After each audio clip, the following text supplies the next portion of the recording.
Next match, table 11, Dean Shales, Alex Kazakis.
table 15, Scott Gillespie versus Felix Vogel.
Folks, I'm hoping you're hearing us. We have been chatting away to ourselves for the last hour or so. We thought we were on comms.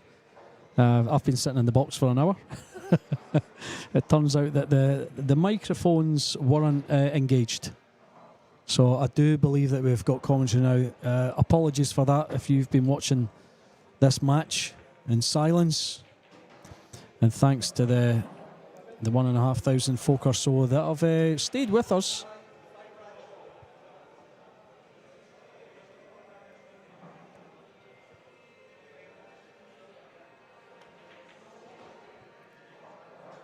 Yeah, thanks for that pro level AVG. We were talking to ourselves. We were definitely here.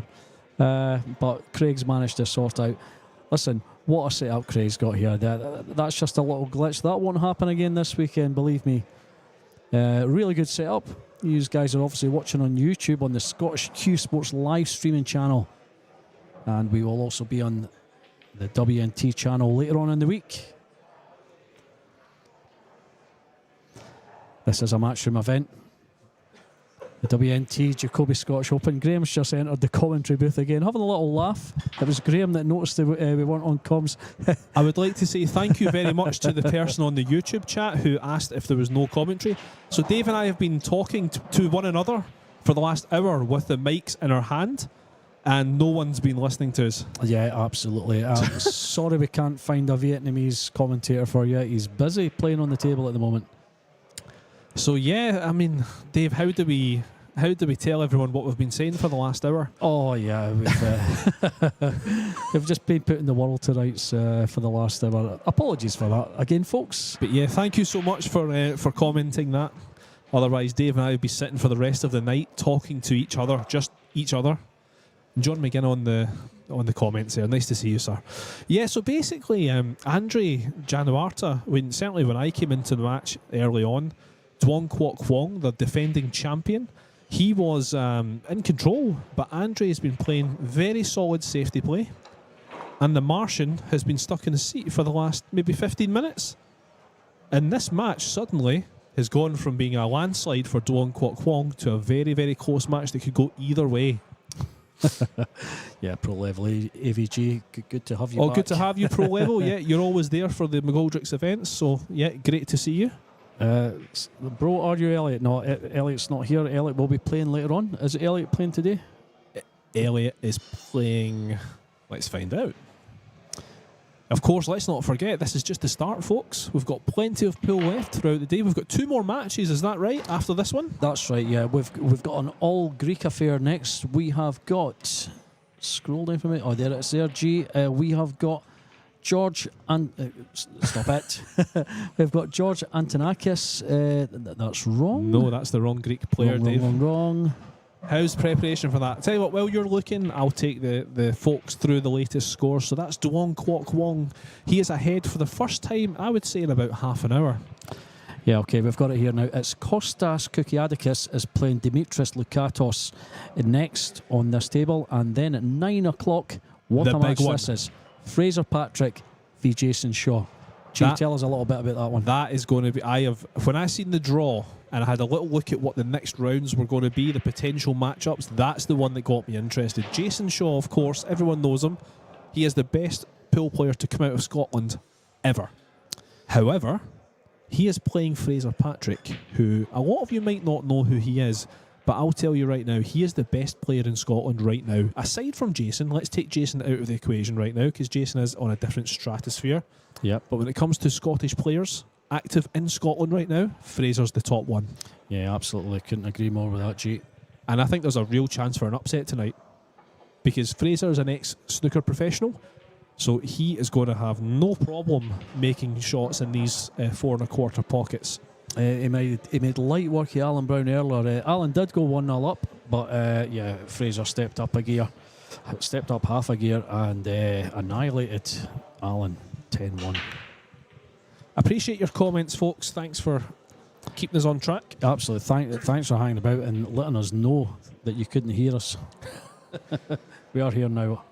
I don't know if that's a good thing. No, absolutely. So the Martian is broken off there, 6-5 up. He's got a bank shot on this 3. Needs to be careful he doesn't snooker himself behind the 5. Now, the big question in this rack is, does the 7 pass the 9?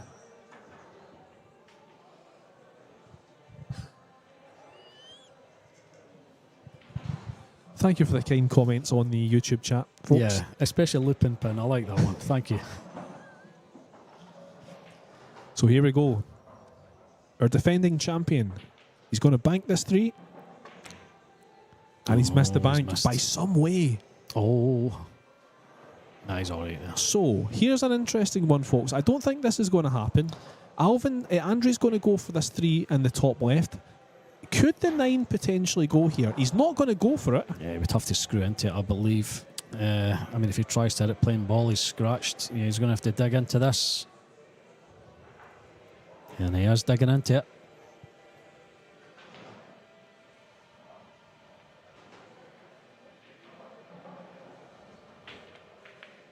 No, just playing the stop shot against the 8. Oh, what a shot he's played here. He's shown great imagination with that shot, because the natural instinct would be to try and get the cue ball on the other side of the 8, but he's actually stopped it, knowing that he's hit it hard enough that the 3 is going to come back up table. He's played that really well, Andri. And a couple of racks ago, we saw Duong, Quoc, Hoang kick and miss twice to give up ball in hand. Yeah, that's right. So he needs to try and judge this one a little bit better than he's been judging them so far. Of course, this is a brand new cloth, just changed today. Like I say, these guys are used to playing on brand new cloths. Week in, week out, I'd imagine. So many tournaments these days. There's a gentleman on the YouTube chat that's insistent that Elliot Sanderson is commentating. Elliot is not Scottish. We are both Scottish. We have very different accents, but thank you anyway. I don't know. We certainly don't play pool like Elliot. Nice kick out there from the Martian. Yeah, he's... and he's gone safe. That's worked out quite well. That's not too bad at all. Andri could potentially try and play a carom shot here off the 3 onto the 6. But then where's the 3 going to land? That's the question. It's great to see so many people commenting on the chat. We love the interaction. Yeah, Nathan Ilesley just commenting their live score is on Q-Score. Yes, that's absolutely right, folks. On Cuesports.com, if you search for WNT Jacoby Scottish Open, and you'll get your live scores there. And we are here till Sunday. This is a 5-day event, and this is just the start of it. This is the first match on this table. Plenty more to come. I think this is just going to be a safety here from Andri. Yeah, I knew he was going to pot that 6, but you know, controlling the 3 ball was going to be tough. Always going to be tough. And actually finding a safety here is going to be tough as well.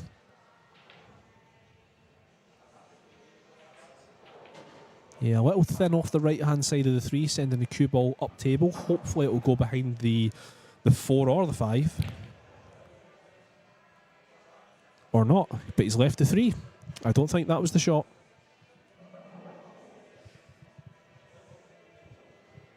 Yes, Jason Shaw is playing this event. Jason Shaw will be playing on this table at 9 p.m. UK time. So just 3 hours away, Jason will be playing on this table. Thanks for the comments, folks. Yeah, no, don't worry, we don't take any offence. We hope you understand us. Hopefully. If you don't, we'll speak a little bit slower. Most of all, we hope you're enjoying the 9 ball. Does this go the 3 ball? Yeah, I think it does. Yeah, 3 ball goes. And he's... a little bit of bottom right-hand side, draw off the top rail. I thought he would just flick off the 4 here. But he's not queuing up as if he's going to do that. He looks like he's trying to... It's going up and down the table, I think. I think that is the shot. I mean, if he aims high on the 3, he's going forward, but he's aiming low, yeah, he's screwing off it. Yeah, well, so it's all went wrong there. The question... Has it? It has. Yeah, the question I have is, did the 3 actually go, or has the Martian talked himself into that shot when it actually didn't go? Interesting. Yeah, someone asking if Albin's playing. Unfortunately not. Albin is not here this week. Yeah, it's a real shame that we've got a big hayball event in China is clashing with not only this event but also the UK Open next week. Real shame. We are missing a lot of great players, not just here but next week. Now, he's missed that, Andri. He's flicked a three. Oh, my word. There goes the hand and apology. He won't be bothered about that, though. He's happy to still have his hand on the table. Yeah, and because he's not hit that the way he wanted to, his shape in the 4 isn't what he wanted either. He's going to have to do the same again.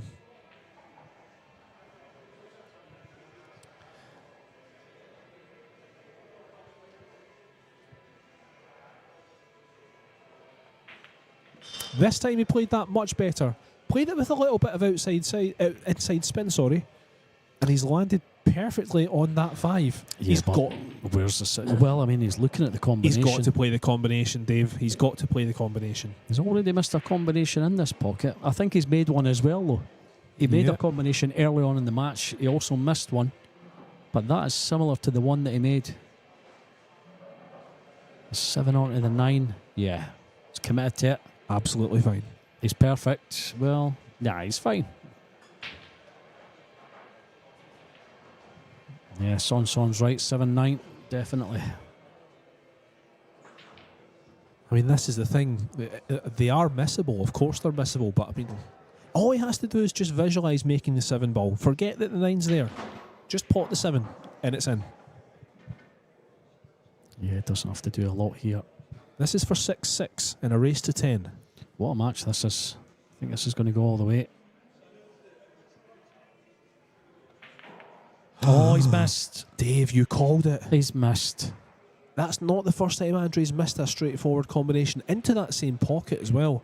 And he's given a gift away to Duong Quoc Hoang, the defending champion of the Scottish Open. That was harder than the last one.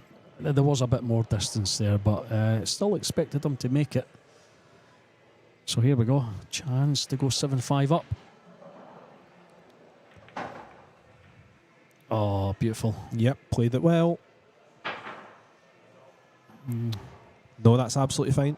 Absolutely fine. Just a little bit of bottom. Same just pocket. Pop it in. There we go. There Perfect. we go. And it's going to be 7-5. How big is that miss going to be, Dave? Yeah, that's a huge miss for Andri. 7-5. Duong Quoc Hoang's went up against Andri Janwarta. Alex Kazakis, he was 1-0 down to Dean Shields. We thought we were going to get a wee upset there, but Alex has got his act together. 6-1 up on Dean Shields. Julian Serradilla 6-3 up on Sullivan Clark, and JJ Fall is 7-6 down to Ko Po Cheng. Struggling with Ko's name there, apologies for that. Mika van Berkel 5-3 up on Georgie Georgiev, and Felix Vogel 4-3 on Scott Gillespie. Alvin Angito is 4-2 up on Richie McDonald. Richie, of course, getting the first one on the board there, but Alvin coming back nicely. Alan Reynolds there is your referee. We've got 2 referees here. I feel like I'm repeating myself because we said this earlier, but you guys couldn't hear us. So we've got Alan Reynolds, who's the referee at the table just now, and we have got Julian Roper, one of the best up-and-coming referees in the game. Very popular lad is Julian. He was a handy player as well, wasn't he, Graham? Yeah, I think I said that earlier on. I think I gave that away to you, Dave. But yeah, absolutely. Great player and a great referee, Julian Roper. So here we go. Duong Quoc Hoang. He wants to open up a 3-rack lead. This 9's going nicely. Well, I was going to say it's going nicely over the pocket. Oh, now. Is he going to be tempted? I would be tempted by this, Dave. The 2-9 combination. Yeah, but you're not Duong Quoc Hoang. Yeah, will he push the ball out and go for this, or will he cut it into the bottom left? Because if he can cut in the bottom left, the table's wide open. That's exactly what he's doing. He's cutting. No, he's not going to go for the well, he's come back up off the shot. He wasn't going to go for the combination. Do you think he was looking for the carom there? Is he rethinking this? I would go for the 2-9 combination, but try and bring the cue ball back up table and get behind that cluster of balls. He's now going to go for the combination. Oh, he's changed his mind again. I think a lot of the viewers want him to go for the 2-9 here.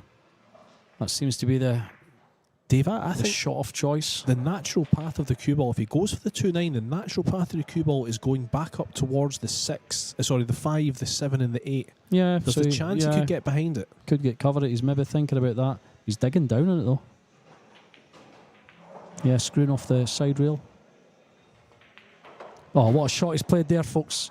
What a shot. Brilliant. He goes 8-5 up. He's gone all out for that combination because he left a shot if it didn't go in. Great shot from the defending champion. A very brave shot. Update. I feel like I've just updated you in the scores. I'm going to do it again though because there's been a few scores racked up in the last few seconds. Alex Kazakis now 7-1 up on Dean Shields. Julian Serradea's got another one on the board, 7-3 over Solving Clark, and JJ Fall has levelled things at 7-7 against Ko Paul Cheng. George Eves still behind 6-3 to Mika van Berkel, and Scott Gillespie is still behind 4-3 to Felix Vogel. Alvin Anguito 4-2 up on our very own Richie McDonald. Yeah, someone pointed out on the chat earlier on, Dean Shields defeated Duong Quoc Wong in Vietnam. What a massive result that was. Yeah, absolutely, yeah. A big shock, but to do it in Vietnam as well, unbelievable from Dean. But it's not going so well for him, as you said, Dave. He is a very handy player, as is Alex Kazakis, of course. What a costly miss in the combination that was from Andri Januarta. He's now 8-5 down with Duong Quoc Wong in full control. There's the break. The one is in. Now he's fluked the one there off the break, of course, with the slidey new cloth. That's why the ball has gone in off the side rail there, the side knuckle. Yeah, these guys are, of course, trying to make the one straight in the middle off the break. I was lucky he caught the knuckle there. You don't see that very often, G. No, absolutely not. So, I think the 8's the biggest issue here. He's got to get to the 8 first, though.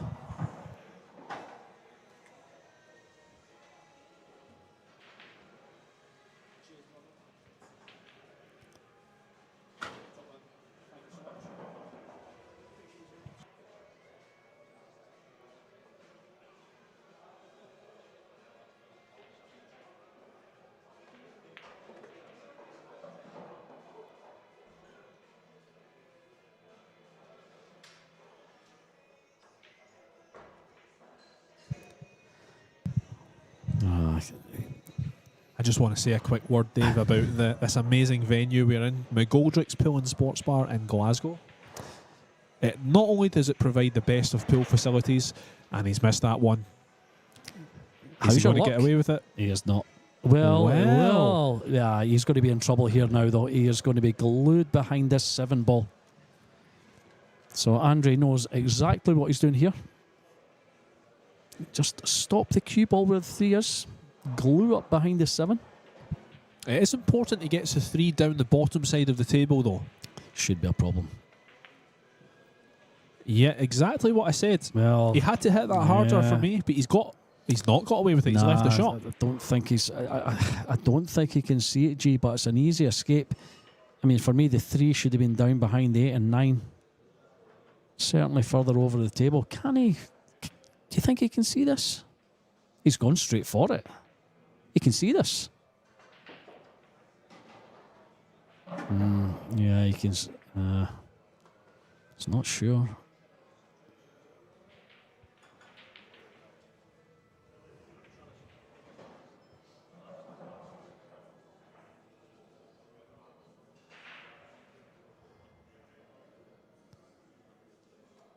Let's have another look at this. I think he can see it. Yeah, he definitely can.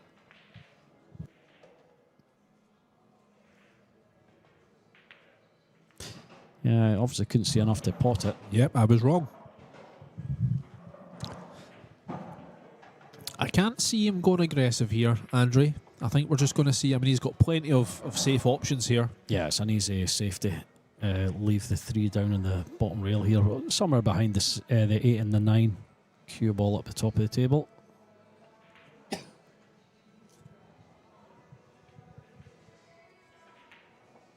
He's went for the bank. It's actually quite a clever shot because it's a 2-way shot. He knows that he's going to be leaving the 3 ball roughly down there. I mean, he's left a cut on the 3, I think. Nah, I can't see that. No. Nah, definitely not. I mean, that could have been so wrong, though. Yes. It could have landed over that bottom right pocket. It could have came back up table. And let's not forget the deep shelves on these Rasson tables. If he knuckled it, what's the American term? Knuckle is very much a British term. The jaw? Yeah. Jaw? If they Knuckle? jawed it, yeah. We've been playing 9 ball for so long, Dave, and we still don't know the terminology. Anyway, Yeah, we know everything but that. in my opinion, the best jump shot player in the world. Oh. He's overhit it. Yeah. I'm not saying he's left a shot here.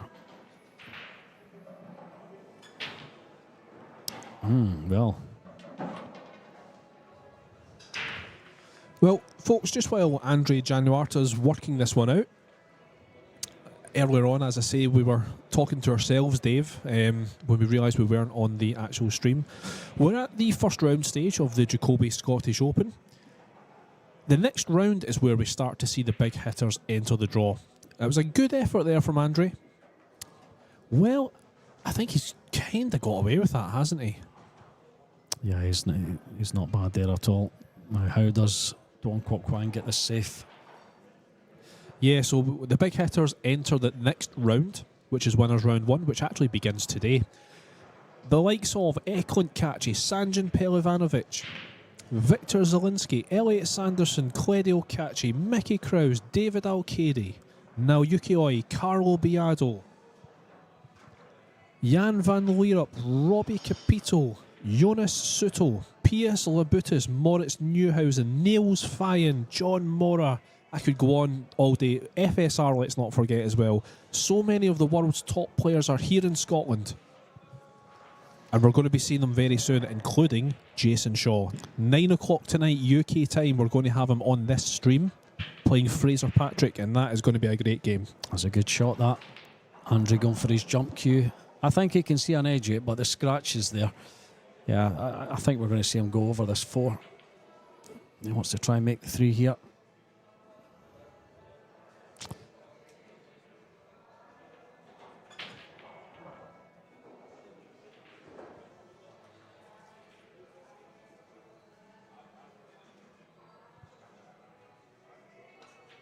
You have to feel at this stage, Andri needs to make this work. You can't afford to go 9-5 behind in a race to 10. Where's the 3 going to land? It's not going to land well, I don't think. Nah, Little touch off the cue ball. Shot here. And he's left it. Now, the only hope for Andri is that this one is dead straight. I don't think it is. I think there's a slight angle for Duong to just come straight down the table. Yeah, I mean, if he is straight, he could screw off the left-hand rail here, just a bit of side on it.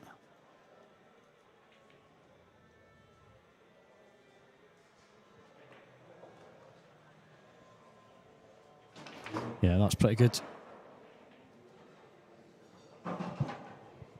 Yeah, I think he's either dead straight or he's slightly on the wrong side of this 4, which is why he's taking so long. I still think he needs to just draw this back a little bit.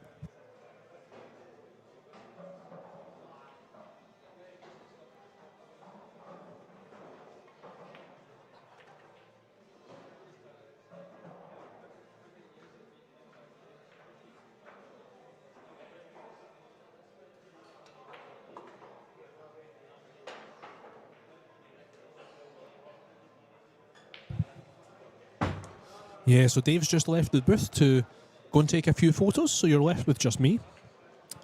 I should mention that Dave is not only a commentator, he is a great photographer.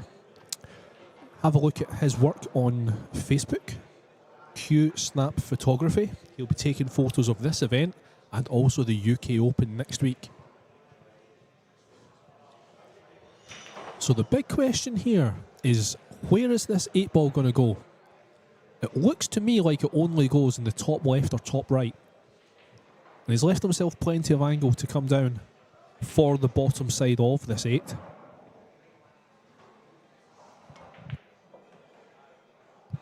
Not bad. He's played that really well. Almost perfect.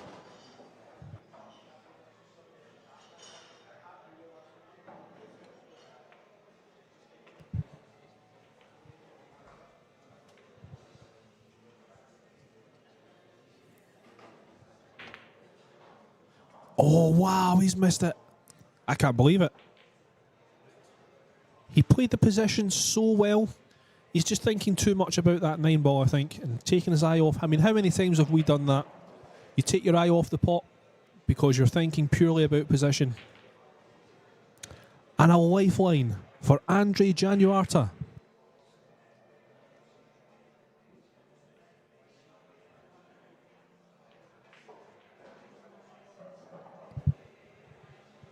He needs to be careful that he doesn't leave the cue ball top side of this table with the slide of this brand new cloth. And that's why he's gone cushion first. But once again, the slide has caught him out. This is a big tester at 8-5 down and a race to 10.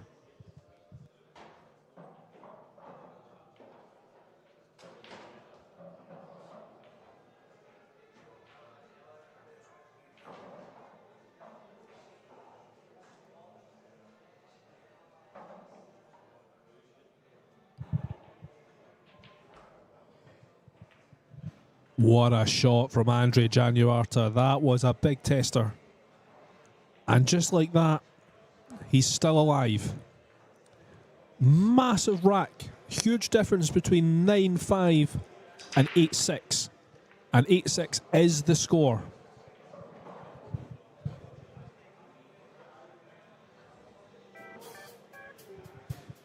And it looks like Duong Quoc is taking a little time out. So we'll bring you up to date with the other scores. Or I could be wrong, sorry, my apologies. I think both players are still in the arena.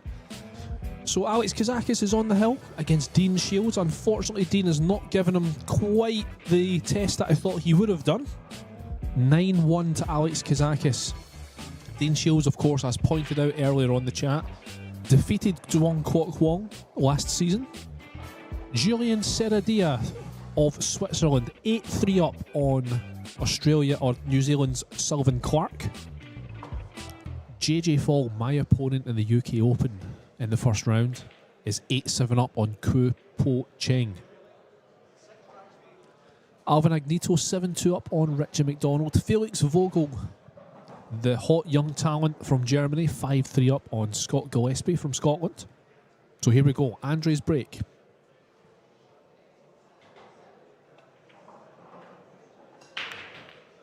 The 1 in the side. The 9 is going close. And it looks like he has a little cut on the 2. Does he? Oh, maybe not. Maybe not. And looking at his reaction, he does not have a shot on the 2. Unlucky there for Andri. Now the question is, can he go rail first? And try and kick this 2 in past the 9? It's tricky. It has to be accurate.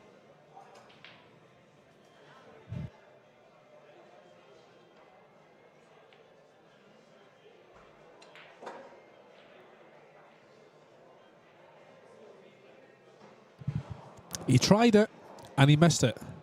Is he going to get away with it? No is the answer. And he's not happy, Andri.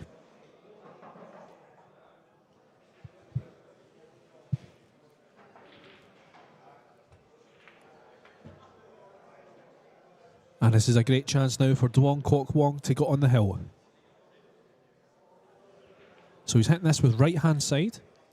If he hits it with left, he's going to go into the 9. And the slide has caught him out there. I can guarantee you in a couple of days' time, that shot will go down a little bit differently. But of course, this is a fresh, brand new cloth, just changed a couple of hours ago, which is why the slide has really killed the spin. I think he's still going to be okay. It's a thin cut on this 3. He's got 2 options. He can go top right-hand corner as well. I think he's going to cut it into the middle, and that's what he is going to do.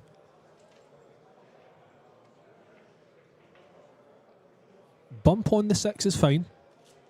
And everything is in the open now for Duong Quoc.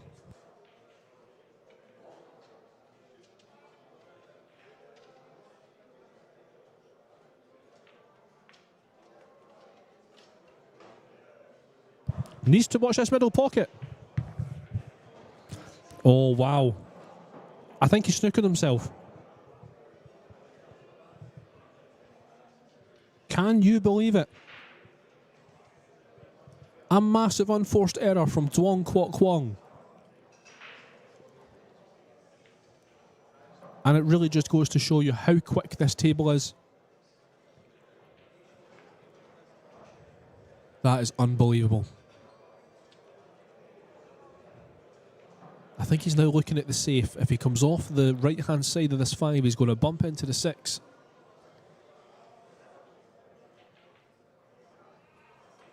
Oh, he could make it. Only just. He got away with one there, the Martian.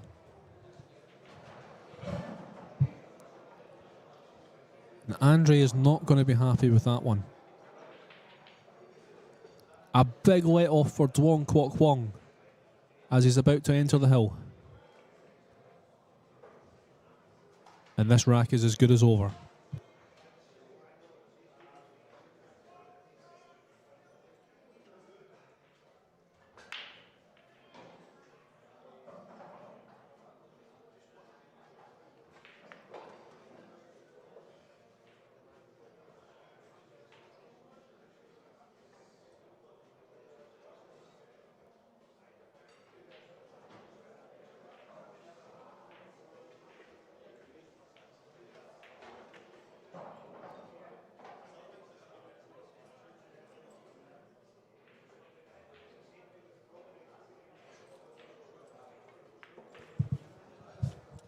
So there it is. A massive let-off for Duong Quoc Hoang. Very slack with his position, but he got away with it. Should have scratched, but here we are. The Martian is on the hill. And suddenly, Andri Januarta cannot afford any mistakes. Dave, you've joined us back in the booth again. I want to tell you, did you see what happened in the last rack? I didn't, but I saw the most bizarre thing on table 13 with JJ Fall and Ko Pong Cheng. You go first. Well, Duong was running out quite easily, and he should have scratched in the middle. Ended up hitting the knuckle. It looked like he'd knuckled himself on the 7, but he had just enough room to make it. I think it was the 6, actually. Really got away with one. What have you come to say? Now Ko Pong Cheng has just pulled one back. 8-8 there now with JJ Fall. I'll tell you what happened. JJ was snookered right behind the 9. Now both balls, the cue ball and the 9 ball, were within the template, the magic rack, whatever you want to call it. Oh no. They couldn't move it. They couldn't fit a marker in. Not even Julian? To move any of the balls. No, Julian had to come to the rescue with a pair of scissors. He had to cut off. He had to cut the magic template. rack. Yeah. Wow. Yeah, they cut the template in half to remove it because they couldn't place a marker down accurately to lift the balls. I've never seen that before. No, it's a first for me. I managed to get a nice wee photo of it. Fantastic. Yeah, Dave, we've got in the booth here, we've got the replay. You can see yourself. It looked like Duong Quoc Hoang had snookered himself. He really should have scratched. I mean, he really got away with one. Anyway, back to the live action. So Duong Quoc Hoang, our defending champion, is on the hill. The fans, the Vietnamese fans in the chat, are calling for a golden break. We haven't seen one yet. Could we see one now? Nope. He's really got into that. He's not going to have a shot in the 2. A little thin snick off the edge, potentially. Yeah, he can just... Well, he's not going to cut that. He does have a chance, really, to go behind the 8-7-3 on the right-hand side of the table as we look.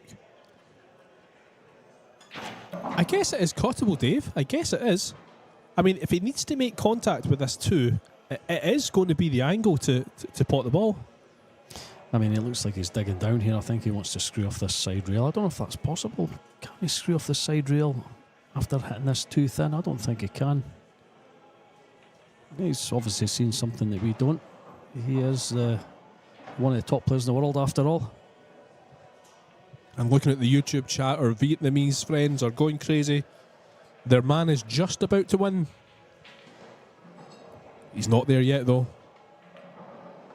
Yeah, he's played a decent shot. Well, it says he's played a decent shot. He's left a shot. No, it's not worked out at all. It was a poor shot from Duong. And a lifeline that Andri Januarta needed. He needs to take advantage of this.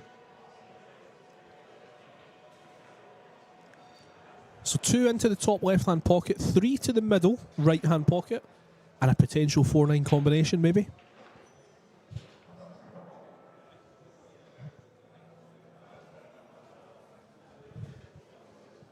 Seen JJ Fall go 8-8 with Quoc. That doesn't bode well for me, of course, playing JJ next week in Telford in the first round. Clearly on form. Yeah, absolutely. Playing really well there. He did miss that kick. Saying that, he managed to kick out of the shot I was describing, but he scratched at the same time, so that was very unfortunate. Billiard Tube just telling us that Duong Quoc Hoang was at the TAM Open in Helsinki that just happened, that Jonas Suto won. He's got so many fans, yeah, he does. Very popular player, Duong Quoc Hoang, but so is this man at the table, Andri Januarta. He is looking to stop the rot. Yeah, he's got it all to do. Oh, I think he's just played his last shot of this match.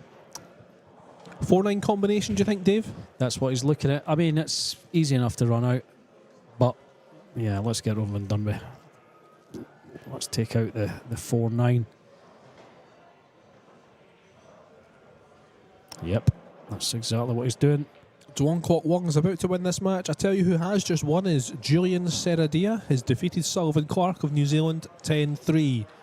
Yeah, very well done there. And here comes our defending champion, Duong Quoc Hoang. And he's come through his first round match. Congratulations to our champion. Very well done to the Martian. Commiserations to Andri there. Still in the competition though. This is double elimination in the WNT Jacoby Scottish 9-ball Open. He's just having another little shot at the one that he missed, maybe. Wondering how he missed it. So, Dave, we do have another match coming up, folks. Let's remember we've got 2 more matches to come here at the Jacoby Scottish Open. Yes. An all-Greek match. Yes, we've got Costas Kukiadakis versus Demetrius Lukatos. And don't forget, 9 o'clock, the home hero Jason Shaw against the best amateur in Scotland, Fraser Patrick. What a match that's going to be. Stay tuned, folks. Speak to you soon.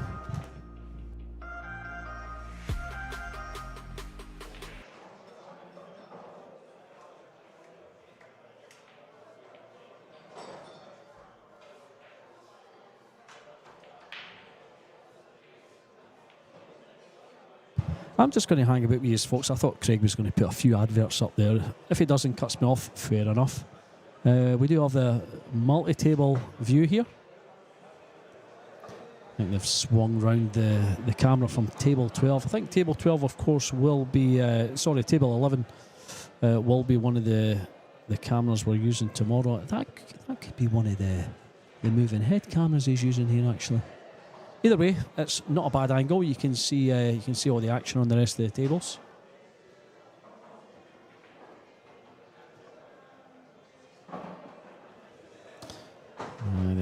There's JJ Fall there. I don't know if he's just gone for a break or is he a way to get the attention of the referee. I think he's looking for the ref.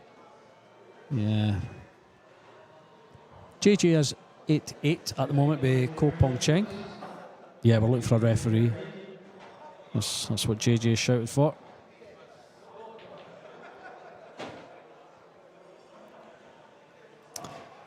Let's have a look at some other scores. Mika van Berkel 7-5 up on Georgie. You can see Georgie at the table at the moment on table 14. That's the 4th table down in your shot here. You've got table 11 at the foot of your screen, all the way down to 16. Table 16, we've got Richie McDonald. You can see Richie's just taking his seat. He's one of the home lads. He's 8-3 down to Alvin Anguito. And there's Mustafa Alnar just in your shot there, setting up for his practice rack. He will be playing Tom Stavely on that table. And table 12, we're waiting on a match coming on table 12. We've got Hunter Lombardo is going to be playing Carlo Blasi.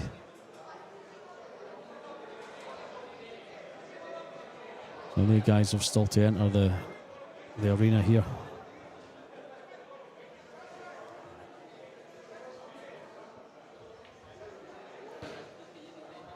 There's Richie at the bottom of your screen there, just under the 9 ball zone sign. Have a look at that wall, folks. What a mural that is. That's the same one that Jason's got in his club in the USA.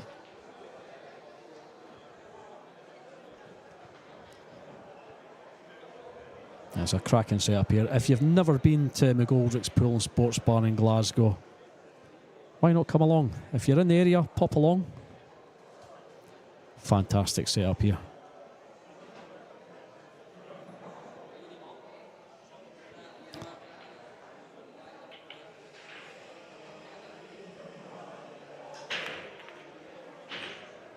You can see what the prizes are there. The winner takes $12,500. Ah, it's gone. I was going to take you through the prize money, then I'm going to have to look it up myself now. Yeah, but 12.5 grand is not bad for a week's work.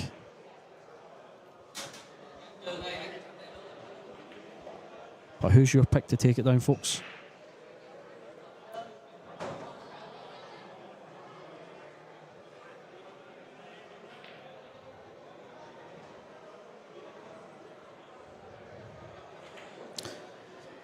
Over the course of the 5 days, we do have a total of 183 matches to get through.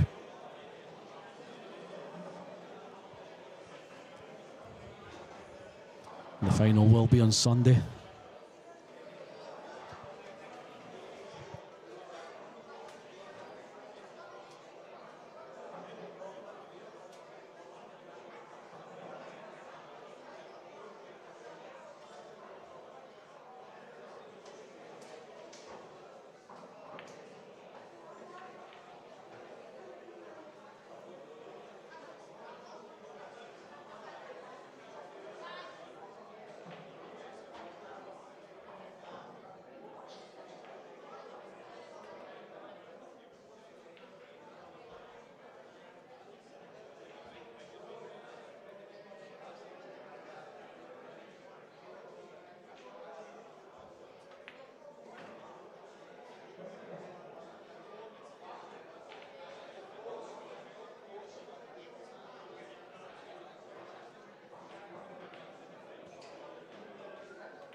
This championship is being played with the new Aramith tournament set.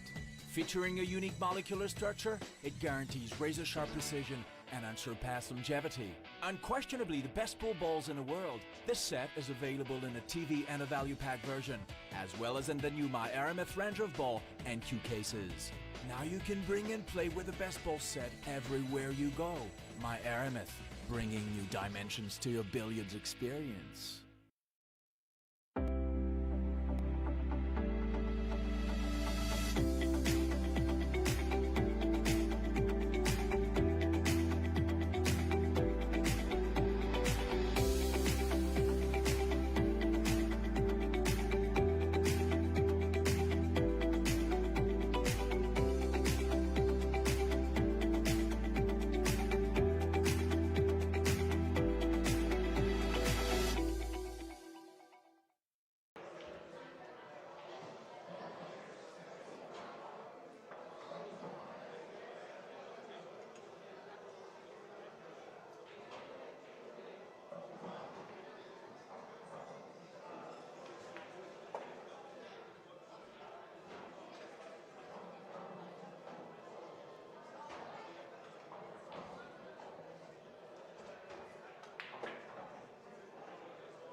Yeah, thanks for hanging about with us, folks. We're just ready to start our next match here.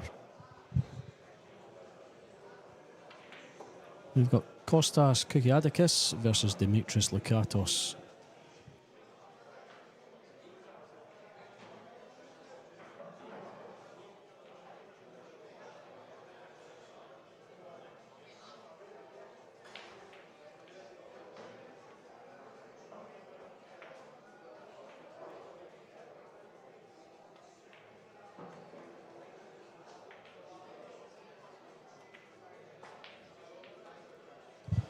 We will be getting things underway very soon.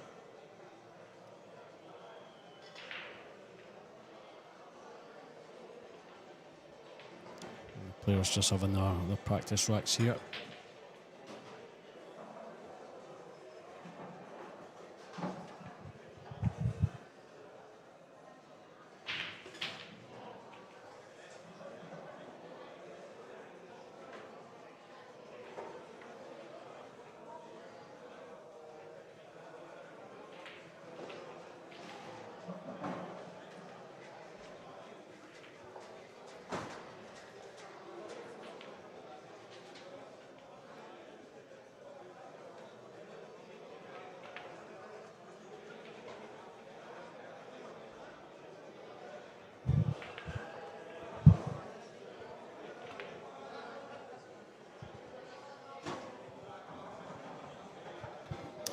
Yeah, apologies for that. That's not the practice rack. This is the first rack.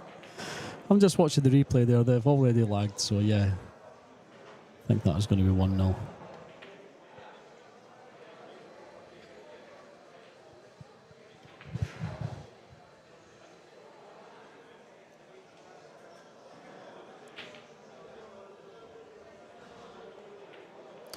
Yeah, I think the players are sitting on the wrong side here. You've got Demetrius is sitting on the left and Costas on the right. Yeah, they should really switch over. Unless you know who the players are, of course. But yeah, just for the benefit of the neutrals, Demetrius is sitting on the left-hand side and Costas on the right. And there's Julian Roper, one of the best 9-ball referees, up-and-coming refs in the business.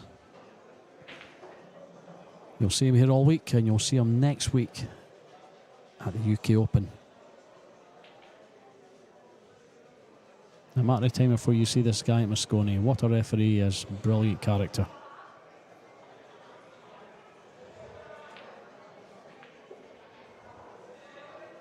So Demetrius Lukatos with the break, leading 1-0 over Costas Kukiadikis.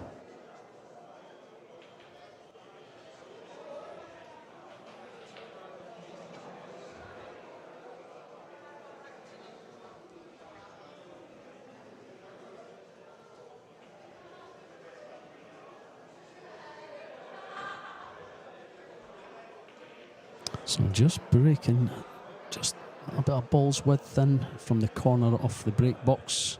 Trying to make the one on the side. Just misses out. And that is a dry break. And he has a shot here at the one.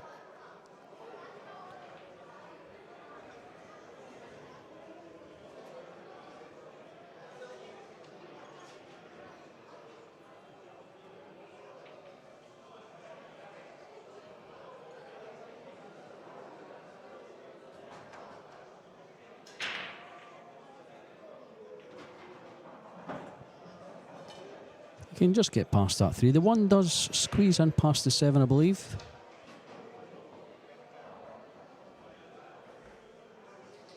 It is, however, quite tight. And he does have to get back for the... Well, I mean, is he... Just not thinking about the combination, is he? You never know. He's got to make the 1 first, though.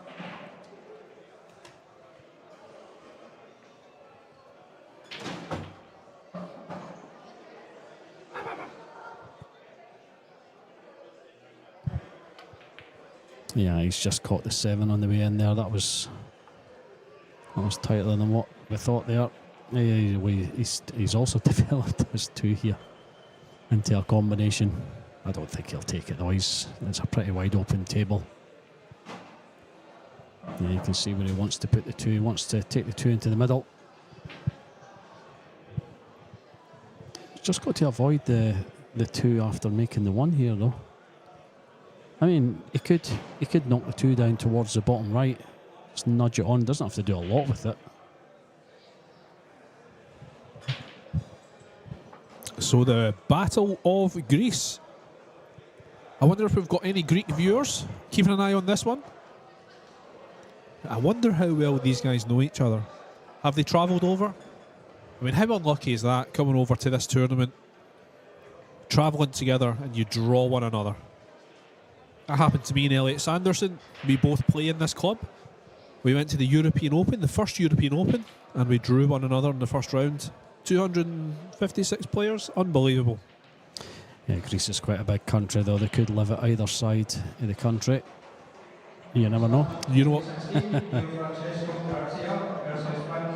So it was a match just been called on 16. We'll keep you up to date with it. Another local player in action. Unfortunately, Richie McDonald lost his last game, so Frank Hughes is the next man on to play Pier Francesco Garcia, who apparently looks like me. Yeah, he does. Yeah, so if you're wondering what Graham Hamilton looks like, the voice of Scottish 9-ball, he looks like Pier Francesco Garcia. I wish I could play like him. So, thing is, I mean, look, I'm familiar with both of these players. They've both been on the World 9-Ball Tour for a while. But in terms of actually knowing their games and knowing how they play, I have to be completely honest, I don't really know. I know that both have gone deep in relatively big tournaments. So I don't know if I can pick a favourite. I wonder if we've got any Greek fans at home who might be able to give us more of an indication.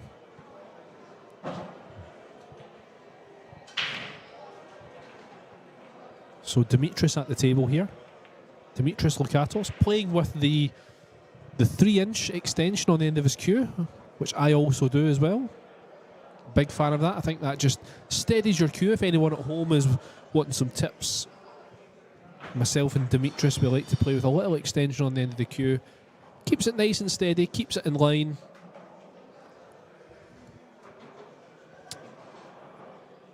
So here we go.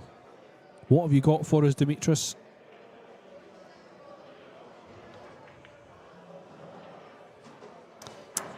He's all right there. He's got a shot in the 5. He should be able to come down for the 6 here. The 5 passes at 7, all right. Yeah, he's gone rail first with that one. I have to say, it looks like it's 4 1/4 inch pockets on a fresh cloth as well. You can afford to catch a little bit of the rail and it will still go in. A couple of days' time, it probably wouldn't go in.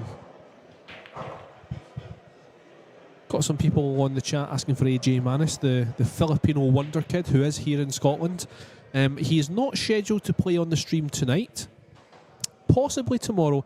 Listen, I think we're going to see plenty of AJ Manis over the next 5 days. Let's not forget, this is going on until Sunday. Just the start today. We've got plenty of pool left this week, folks. Yeah, we're only on day 1. We're only into the second match. Loads to go. Felix Vogel is on the hill against Scotland's Scott Gillespie. Felix Vogel is one of the hottest prospects in pool. Very interesting to see how he progresses through this tournament. And just walking past the comms box about a minute ago was Riku Rompinen, who is probably the hottest young player on the planet. Yeah, Riku will be playing Chad Simone at 9 o'clock tonight. A little bit of a tester here for Demetrius. Dave, JJ Fall and Kuo Po Cheng are hill in a race to 10. I see that. Yeah, I was going to leave that till after this rack, but you've jumped in, G. I've jumped because in. You're keen to know the outcome of that one. Hopefully JJ Fall loses that one, just because I want his confidence to be dented before we play each other on Tuesday or Wednesday Poor in JJ. Telford. We love JJ. Yeah, he's one of us.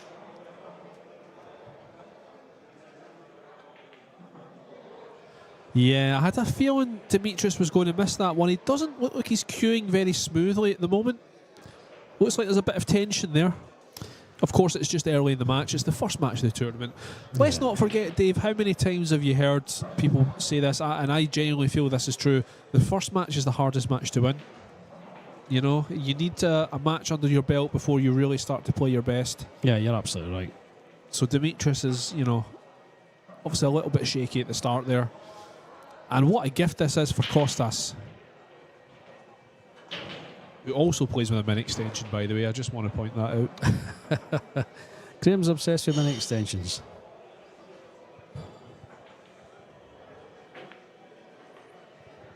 Yeah, just killed the cue ball there, pulled it away from the rail, played that nicely.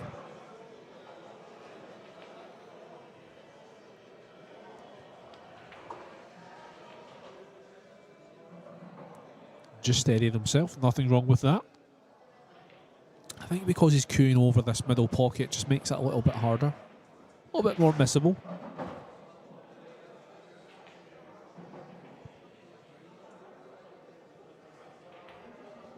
Oh, wow. Just made it and no more. So there we have it, it's 1-1. Yeah, 1-1 indeed. Keep you updated with some other scores here. Mustafa Alnar is 0-0 with Tom Stavely. They've just kicked off on table 11. Hunter Lombardo 1-0 over Carlo Blasi. JJ Fall still 9-9 with Kuo Po Cheng. Both of them on the hill there. Georgie 8-7 on Mika van Berkel. Scott Gillespie 9-5 down to Felix Vogel. And Pier Francesco Garcia is 9-0. 9-0, sorry. He's 0-0 with Frank Hughes. I hope I've not jinxed that. I'm sorry, Frank.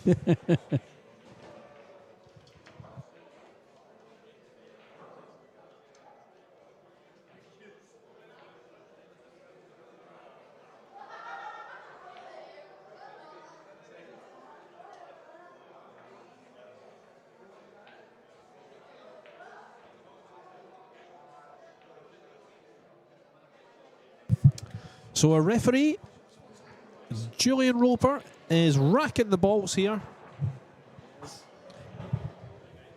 And Dave's just got a little bit excited because walking past the comms box is Carlo Biado, who is Dave's opponent. I was hoping he wouldn't make it.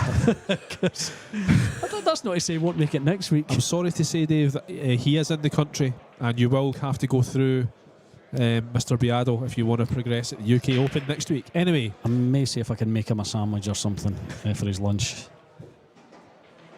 So, Demetrius, sorry, this is Costas, right, Kukiadakis. Costas Kukiadakis. I'll get this. Costas Kukiadakis versus Demetrius Lukatos. Nice. G's never been good with the names. So this too is slightly off the rail, which means that it makes it a little bit more makeable. Just has to be accurate. A little bit of top spin, and he's going to be on the 3.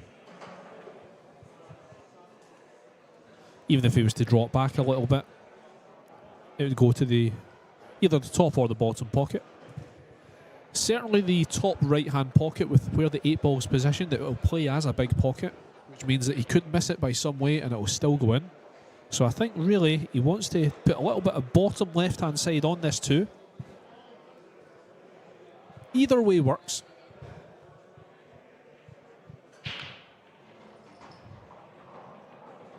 I think he's just going plain ball here, just to make the shot. And he has. Great shot. Again, I should point out that the looks like the specifications of this table is 4 1/4 pockets. So it means you can afford to catch a rail, just a little bit of a rail, and it's still going to go in, especially when the cloth is this fresh.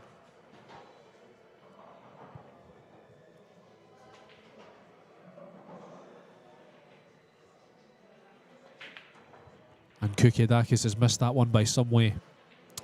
So both players showing a little bit of nerves.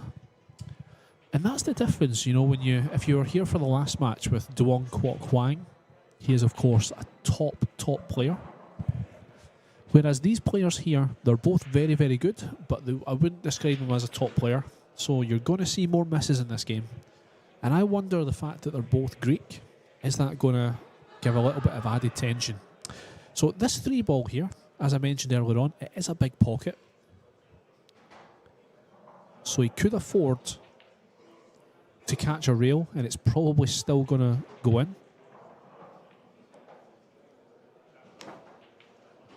So really it's just shape on the 4 he needs to think about. There is the possibility the cue ball could collide with the 9. So he needs to bear that in mind as well. Thanks for joining us on the live chat, folks. Feel free to pop some comments in. The last match was very interactive with lots and lots of Vietnamese fans of Duong Quoc Hoang. It's amazing how popular he is, even here in the club. We don't really have a very large Vietnamese community in Glasgow, but there's people from the community here to watch him, getting selfies and pictures and autographs from him. Very popular player. So, Demetrius, what are you going to do here, sir?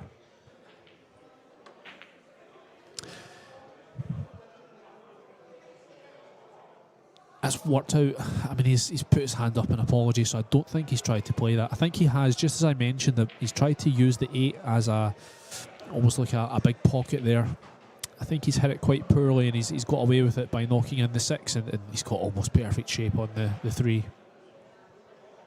But yeah, the little apology from him, that tells you that it was not intentional.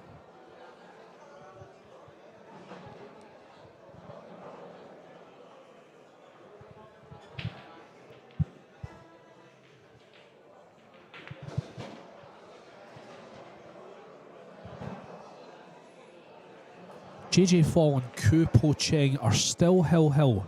They've been playing for a good while. Tactical game. Perhaps maybe in between racks we can go towards our all-table camera angle.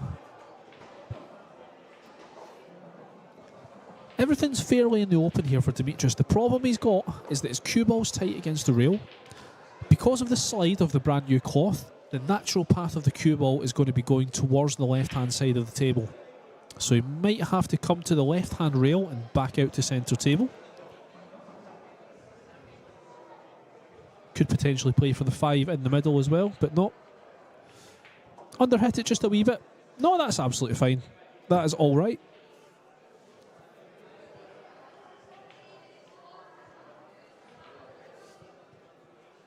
He would have preferred that cue ball to come a little bit further to the right-hand side, because now it looks like he's going to have to draw it in off the right-hand rail.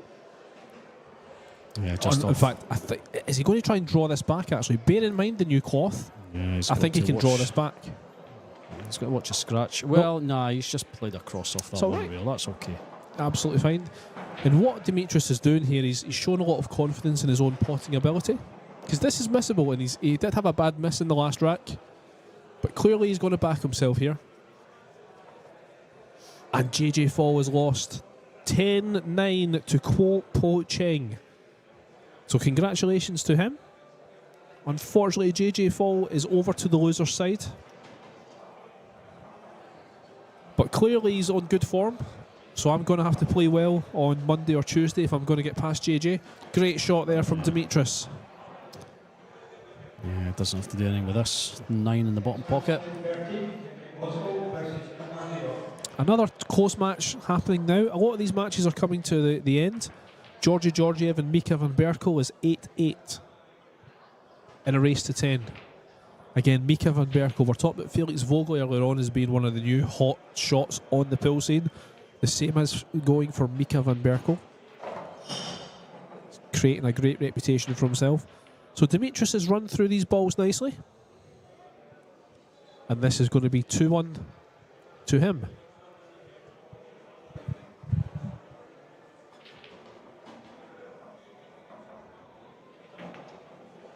No issues at all. 2-1. Mustafa Alnar's got his first one on the board. That is 1-0 against Tom Staveley on table 11. Hunter Lombardo 1-1 with Carlo Blasi. Kevin Koskell has just been called up with Jan van Lierop on table 13. We'll keep you up to date with that one. And Georgie, as Graham just says, 8-8 with Mika van Berkel. Felix Vogel 9-6 down on Scott Gillespie. And Pier Francesco Garcia still to score with Frank Hughes. 0-0 there on table 16. Pier Francesco. See him at the table now. I think they're just... Are they going to make their lag? No, wait a minute. I think Frank may be 1-0 up there. Dave, I love this camera angle. I'm so happy that Scottish Cuesports live streaming have brought back this camera angle. Yeah, you get to see all the action. We just missed the JJ Fall match, but that's okay. You can see everyone playing away. There's Tom Staveley, Britain's Tom Staveley. Yeah, against Mustafa Alnar. Good match that one. It's a good match to watch. It really would have been. Yeah, Tom Staveley's just levelled it at 1-1. You can see Felix Vogel at the table there. The second from top. So he's on the hill. Got a couple of balls to run. And a lot of people are going to be watching him to see how he does. And you've got Carlo Blasi there on table 12. Yeah, he's just let his opponent in. It's Hunter Lombardo from the USA. Yep. Not very many Americans this year, unfortunately. So here we go. Demetrius Lukatos, 2-1 ahead. Both players showing a little bit of nerves. So let's see if Demetrius can settle in now that he's ahead. Yeah, I think the two of them have just got to settle in a little bit here. So the two's away. Not playing their best 9-ball, but they're still doing all right. So he does have a shot on the 1. Unfortunately, it doesn't bank to the top right-hand pocket. The 6 is covering that. He doesn't have a huge amount of options, really, in terms of playing safe. I don't know. Personally, I would maybe run off the right hand side of this one, try and get it close to the 8, and then the cue ball's going to run down table. Maybe, I mean, maybe they push out. It could screw off of the one here and down table. That would be pushing the one over towards the right hand top pocket beside the 6. I don't think he'll push out. I mean, he's looking. Where at do you leave it, the Dave? cue ball, yeah. Where do you leave this? Because regardless of where you're going to leave it, you're going to give your opponent a shot. Yeah, I mean, I'm screwing off the one here off the side rail and down behind the 9. You know that little pack, the 9, the 4, and the 7. Yep, plenty to hide behind. Could be coming a couple of times across the table here. Don't think he's gone down low on this. Yeah, low enough. Yeah, he's all right there. He's played that well. Yep, good That's shot. good. He's left a relatively straightforward jump. Yeah, there's no guarantees about potting it though. I think he'll just want to. I mean, I would be trying to perhaps hit the left-hand side of the, or closer to the left-hand side of the one here. Bring it straight back down with the cue ball going over behind the 8 somewhere.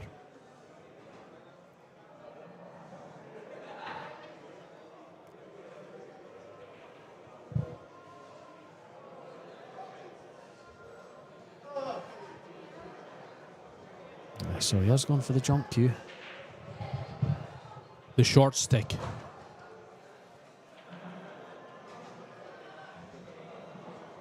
Felix Vogel's won that match against Scott Gillespie 10-6. Yeah, Gillespie, a player he's been playing 9-ball a long time, but he doesn't really play regularly. So yeah, not too surprised to see him lose that one. I think Felix really is creating a great reputation for himself in the game. Mika van Berkel, another great young player, is on the hill against Georgiev. Might have said that. Yeah, I think he might have said that. Oh, has he went for the 6? He's going to leave it. Oh no, he's going to flick He's it. flicked it. Oh, he's not got much value on the 3, thankfully. Can he see an edge? The thing is, he's got a chance to play a great snooker here. Just knock the 3 behind the 5. Cue ball's going to be moving back up table.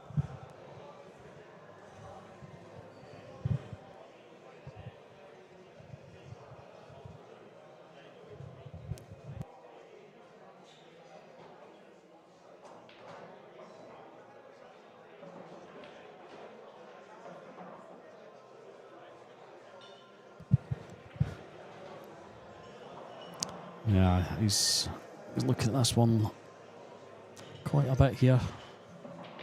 Just wants to catch the very edge of it.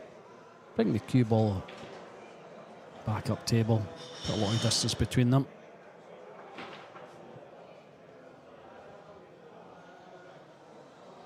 Catch it very thin.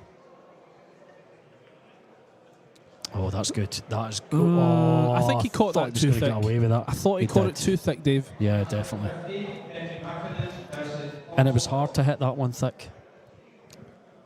So, I mean, he's left a cut on the 3. Does the 4 pass the 7 and 9 into the bottom left? I think it does. Yeah, the 4 passes, aye. It also goes in the middle, of course. Yeah, he's going to be playing for it in the bottom left. If he pots this 3, cue ball's going to be going back up that side of the table.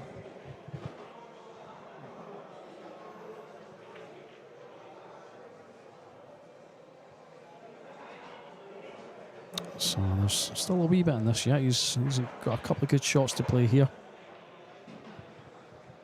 Quite a lot of pool still to be played tonight. Let's not forget, we do have one more match on the TV table after this one. It's Shaw against Patrick. Brilliant match. Really looking forward to that one. Yeah. On the outside tables, there's a few other games that's going to happen as well. Victor Zielinski is playing tonight. We've got Mickey Krause, David Alcade, Carlo Biado, Naoyuki Oi. These guys are all playing tonight. Max Lechner as well. Yeah, he's tried to play that safe. He's left it. That is not good enough. So he's left Costas in with a shot here.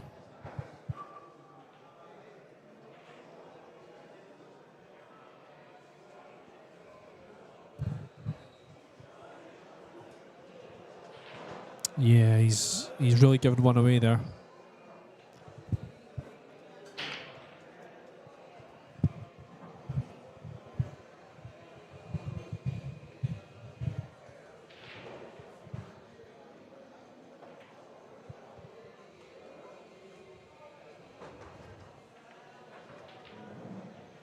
Oh, yeah, I can see this. He's all played right, that quite well. Can he see it? Does this? Yeah, he sees that. Yeah, that goes. That goes. Yeah, can he see enough of this? Because he's glued to the 7. I think he's all right. I think he's okay. Getting on the 5, bit of bottom left-hand side. Draw it across. He might have to leave himself a longer shot in the 5, but the 6 is over the pocket, so doesn't really have to do too much. He could push it up table as well. I think that's what he's going to do. Doing, yeah. It does make this shot slightly missable, though. No, that's good. He's all right. Good. It's brilliant. Played it well. Slow down. Oh, how fast is this going. cloth? How fast is this cloth? This Simonis shark grey cloth. I thought he was going to be perfect on that. This cloth is 4 hours old. 4 or 5 hours old. It's just been put on this afternoon. Absolutely brand new.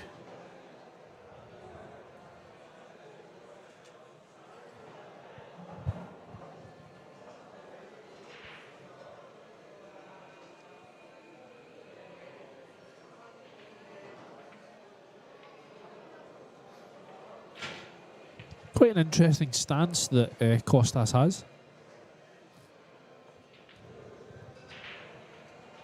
It's certainly not snooker style.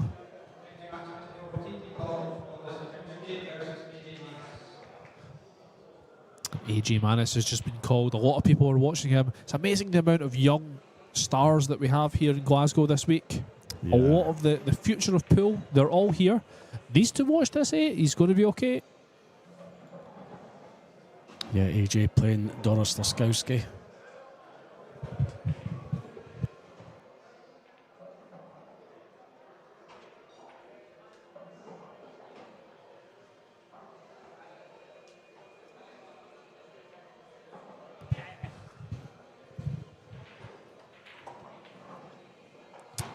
Oh, he's relatively straight. Just a little drawback. There we are. He's going to be straight. Yeah, he's all right. I think he's got a tiny angle. He could have done with a little bit more angle, though. Yeah.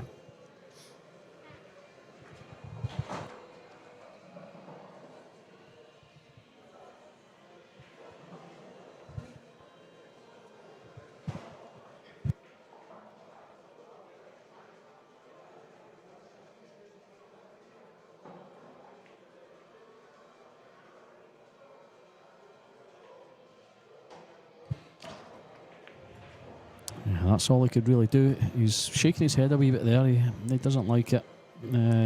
I think he'll be fine, Dave. I think he'll be all right. Yeah.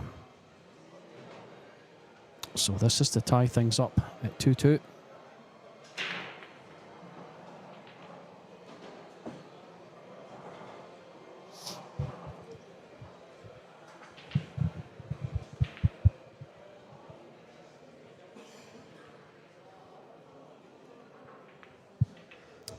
Excellent. 2-2 as. There you have it. Yes, Costas Kukiakis of Greece. Congratulations, sir. 2-2. That was a good effort. Yep. Mustafa Alnar is 2-1 up on Tom Stavely on table 11. Hunter Lombardo 2-1 down to Carlo Blasi. And table 13, Kevin Koskal versus Jan van Lierop. That is 0-0. Doris Laskowski just been called up against AJ Manis, still at 0-0 there, but they've just been called, so they've not even started yet.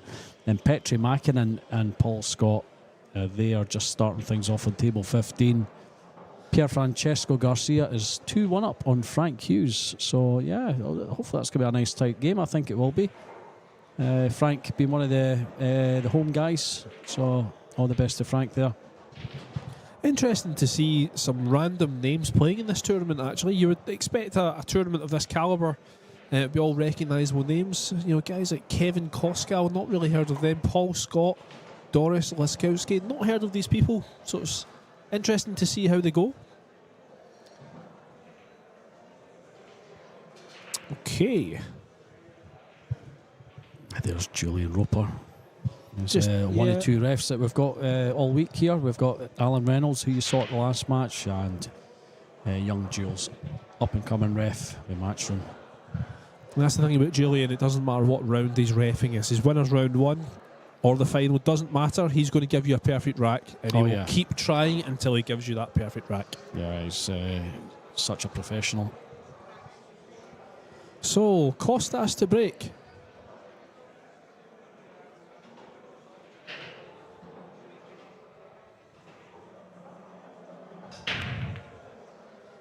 One and the 2 in the same pocket.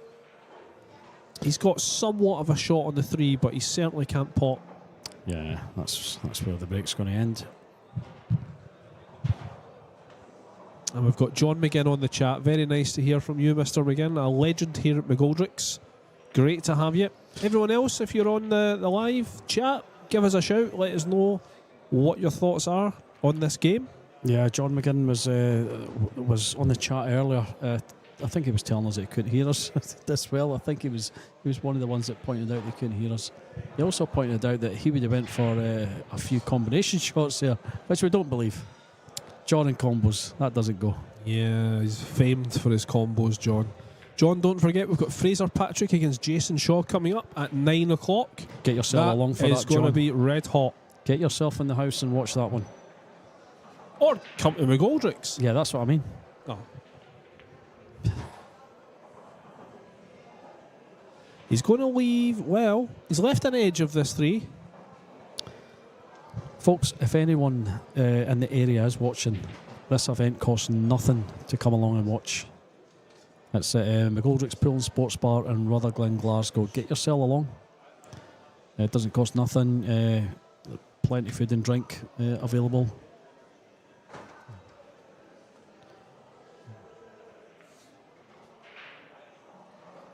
And some cracking pool.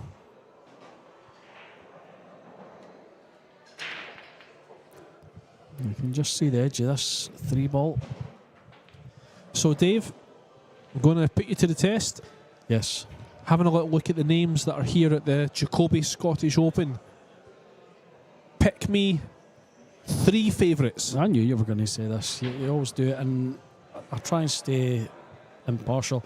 I'm going to give you 3 because the field is so stacked that it's impossible to choose the winner. I mean, who would have predicted Duong, Quoc, Hoang last year? I think I did.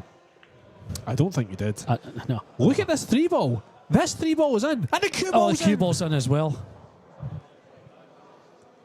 Oh, that's a disaster. Look how the balls are set out.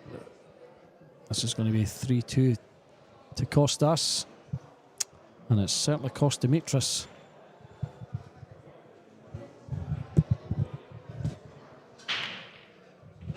And we do have a gentleman from Greece on the chat. Nice to see you, sir. Costas will win in most of the in-between matches in Greek tournaments. He's prevailing. Okay, so Costas is the stronger of the players. Yeah, thank you by for the sound us. of things. Yeah, thank you for that. We're not very familiar with the Greek players here, apart from your obvious Kazakis. Is Kazakis the only top Greek player that's here? No Economopoulos? You've got Siampanis. Is he a Greek player? Yeah. I know he's based in the UK. Yeah, I mean like the top Greek players. Yeah. There's plenty of Greek players, but yes. I mean the top Greek players. You know, Kazakis is obviously there. Yeah, Jim's a good player.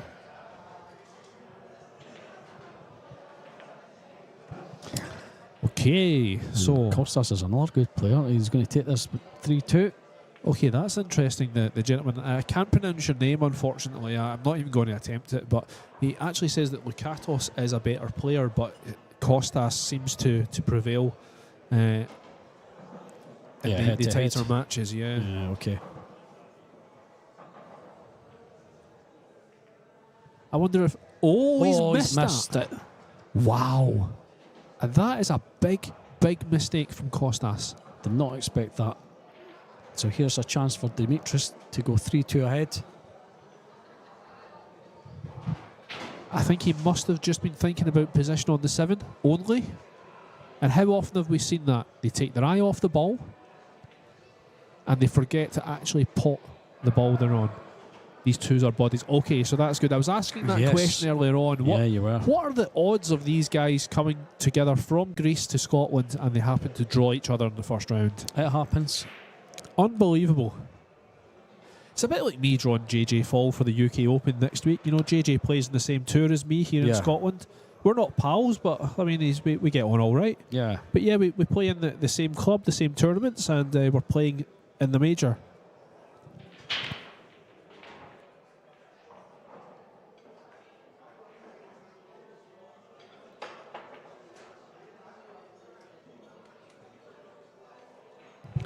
And I wonder, you're mentioning that these two guys are buddies and they travel together. I wonder if there's a rivalry between them.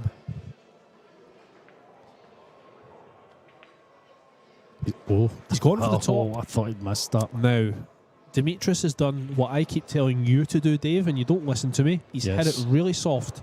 If he hit that any harder, that was going to rattle and stay out. I But thought he did hit that pretty hard. no, he was quite soft, I thought. I don't know. Got to hit it soft. Give it every opportunity to go in.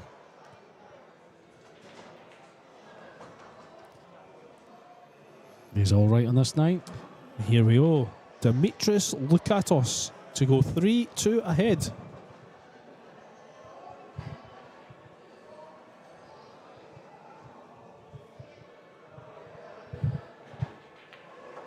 Takes it down nicely. Mustafa Alnar is 3-1 up on Tom Stavely. I'm having problems with my mic here. I think it's the cable. Yeah, 3-1 up Mustafa Alnar on Tom Stavely there. Hunter Lombardo 2-2 with Carlo Blasi. Jan van Leerops went 2-0 up on Kevin Koskal. Doris Laskowski and AJ Mana still to score, as is Petri Makinen and Paul Scott. And Pierre Francesco Garcia's went 3-1 up on Frank Hughes now. Pierre Francesco is at the table. Just having a look through the gap here between the monitors.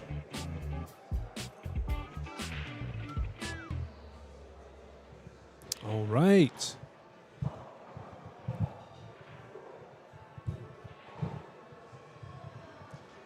Yeah, so here we are, day one of the Jacoby Scottish Open. The WNT Jacoby Scottish Open, none other than. This is a matchroom event. Of course, it's the Jake warm Graham up. was just about to say. It's the warm up for the big one. Yeah, the UK Open next week is a major. I think is there still ranking points in this one? Of course there is, Yeah, of course, absolutely. yeah. Depends how much you win. Yes. 12.5 grand to the winner.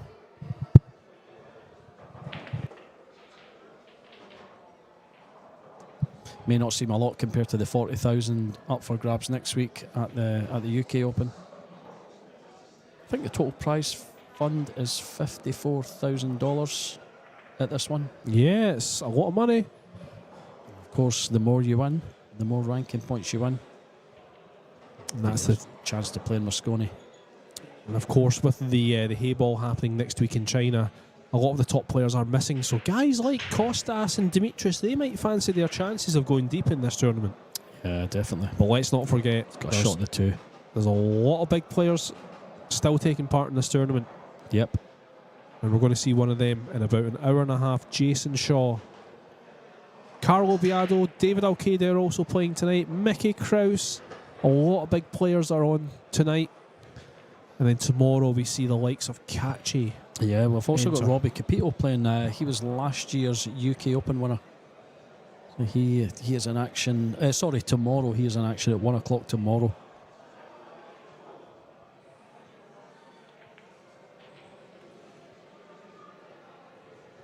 So everything's wide open here for Demetrius Lukatos.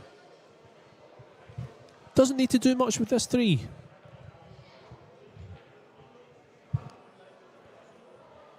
Stop shot 4 to the 5. Needs to travel a little bit for the 6, but I'd be surprised if we see a miss here from Lukatos.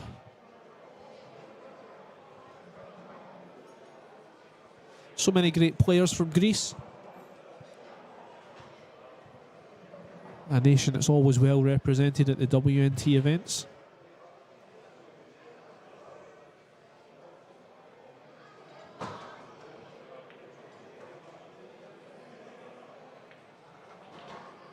leaving himself plenty of angle on this 5. I would personally put a bit of bottom left-hand side to come round 3 rails, or 2 or 3, for the 6 into the top right-hand pocket.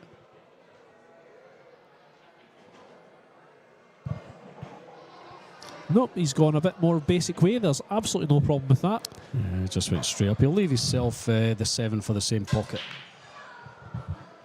Petri Mäkinen is off to a flyer, so is Jan van Leerup. So these guys are playing names that are not very well known, so not too surprised to see them getting off to a good start. Yeah, Paul Scott's another USA player. You were saying there wasn't many. Well, I mean, that's 2 so far. You've got Hunter Lombardo and Paul Scott. Not familiar. Not sure about Doris Laskowski. I'm not sure where she's from. Her flag's not shown on her name there. I'm just kind of between the monitors here. I think Doris. I think she's American. I could be wrong. She's walking about with a big smile on her face, so I'm not too sure she's taking it too seriously. I think she's just happy to be playing among some top players.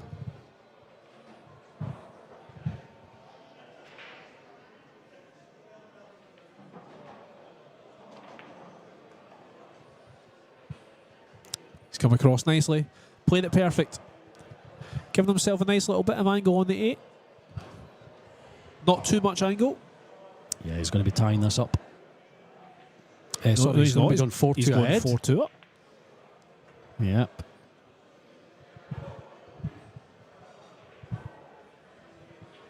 So, Dave, I asked you earlier on, I challenged you.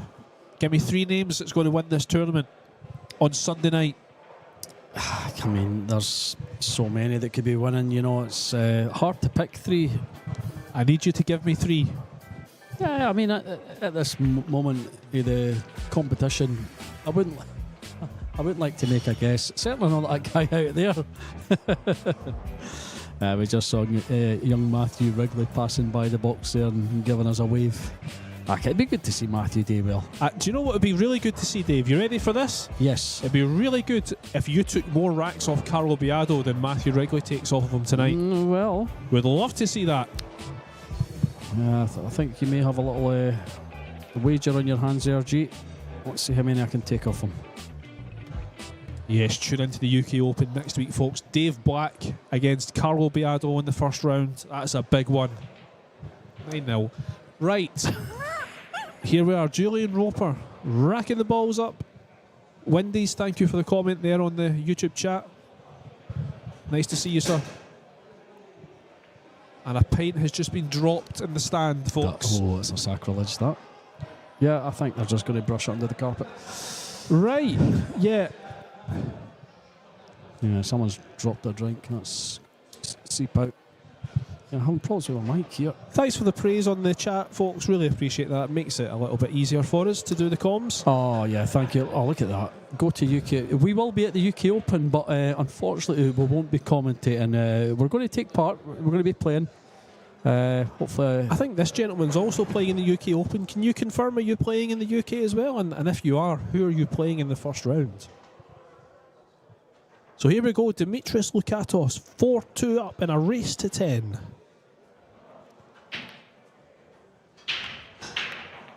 One in the side. Oh, he's made the 5 in the side as well. Unfortunate not to have a pot on the 2. Great chance to play a safety though. Definitely, yeah. Just get his cue ball up behind the 4 there. Bring the 2 back across table. 3 balls to hide behind. AJ Manis and Doris are still 0-0. Yeah, I imagine there's a bit of a delay on the score. Yeah, on the score board, there. Yeah.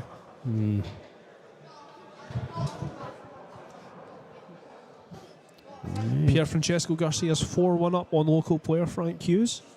It's not great for us to see. We want our local guys to do well. So what is Demetrius going to do here? Yeah, I'm going to stick to my first shot. I think he's going to take the cue ball up behind the 4 there, bring the 2 back across the table. Oh, well, I could be wrong. I think he's aiming low on this 2 here. Putting the 2 up. Bring the 1 back down. Yeah, he has went that way. Yeah, I was right the first time. he's not ideal. Can I see an edge of this? It's certainly very easy to hit. He is very tight. Okay, thank you for the comment. So you're not playing the UK Open, you're just with Costas in his pool club in Crete. I've been to Crete, actually. I've been there on holiday. Absolutely fantastic place. Very, very nice place. I didn't see any pool halls in Crete, that's the only thing. So it's good to know that there's one there.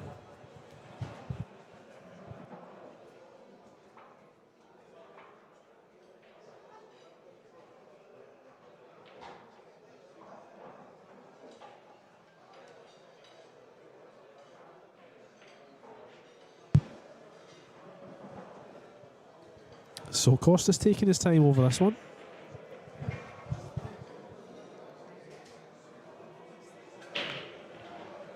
It's a really interesting point that the hobbyist has just made there on the live chat. So Lukatos is a better player because he's more strong mentally, but Costas is more talented. How often do you see that, Dave, where actually the least talented player does better because they're more mentally strong? What is it Niels Fine said? It's 80% mental, 20% ability. Yeah, he's definitely got something there as a Terminator. Is Niels here this week? Niels Fine is here this week. He is. Yeah, I thought he was. He is playing Chris Papagiorgio tomorrow. Yeah. Chris, has he played already today? He beat, what's his name? Glenn Murphy. Yes, that was it. Yeah, beat Glenn Murphy in the first round. 10-6, didn't he? Yeah. So yeah, I mean, there's every chance Niels Fine could win this tournament as well. He got quite close last year. I think he got to last 16. Of course, the biggest upset of last year's tournament, I think this one's just left a wee edge. The biggest upset of last year's tournament happened in a Niels Fine match. We had our local player, David Kadir, beating Niels early on in the tournament.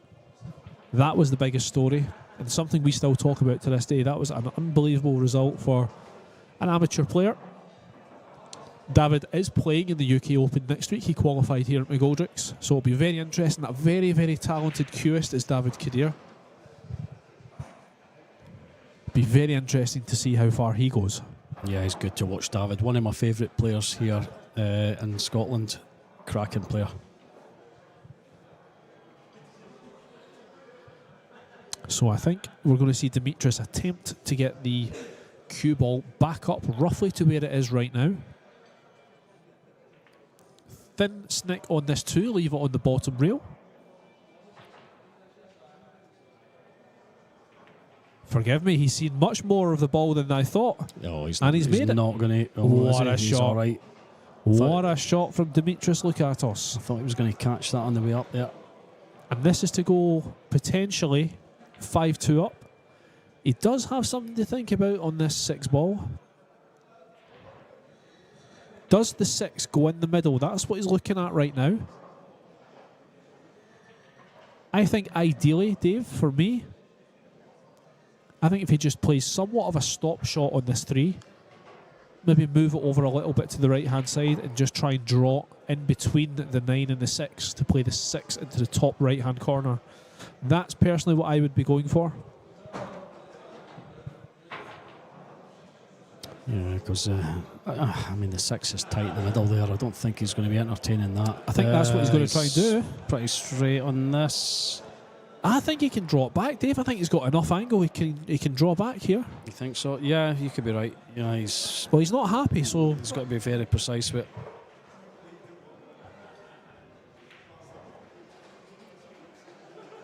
So yeah, still a wee bit to do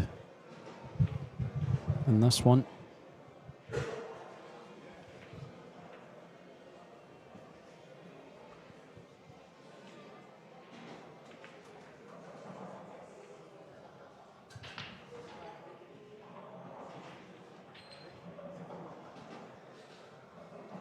Yeah, he's going to draw this one back.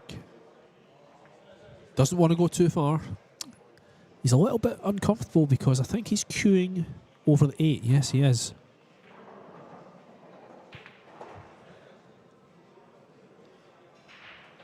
We know that Julian Roper's going to keep a close eye on that 8 ball to make sure. Of course, all ball fouls in this tournament. So if his shirt touches the 8, it is a foul. Pierre Francesco Garcia, 5-1 up on Frank Hughes.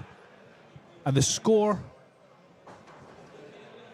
in the AJ Manis match has updated, and it is now 4-0. Yeah, he's drawn that back perfectly, Demetrius. Great shot.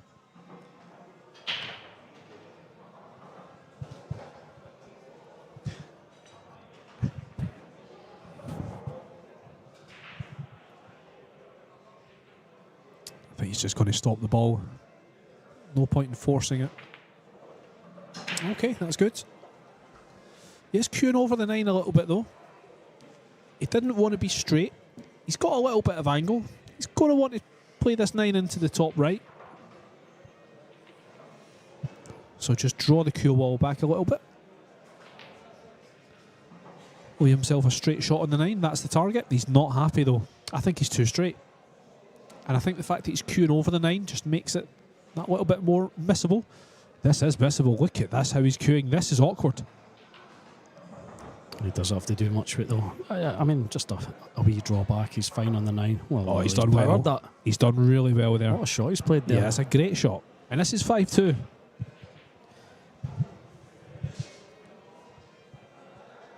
So we've got quite a few quick matches, of course, as you would expect in a big tournament like this. You've got some first round match-ups that are just not quite as even as you'll see later on in the tournament.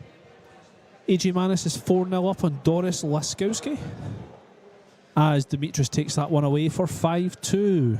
Yeah, very well done there. Mustafa Alnar is 6-1 up on Tom Stavely on table 11. Hunter Lombardo is 4-3 down to Carlo Blasi. Tight match there.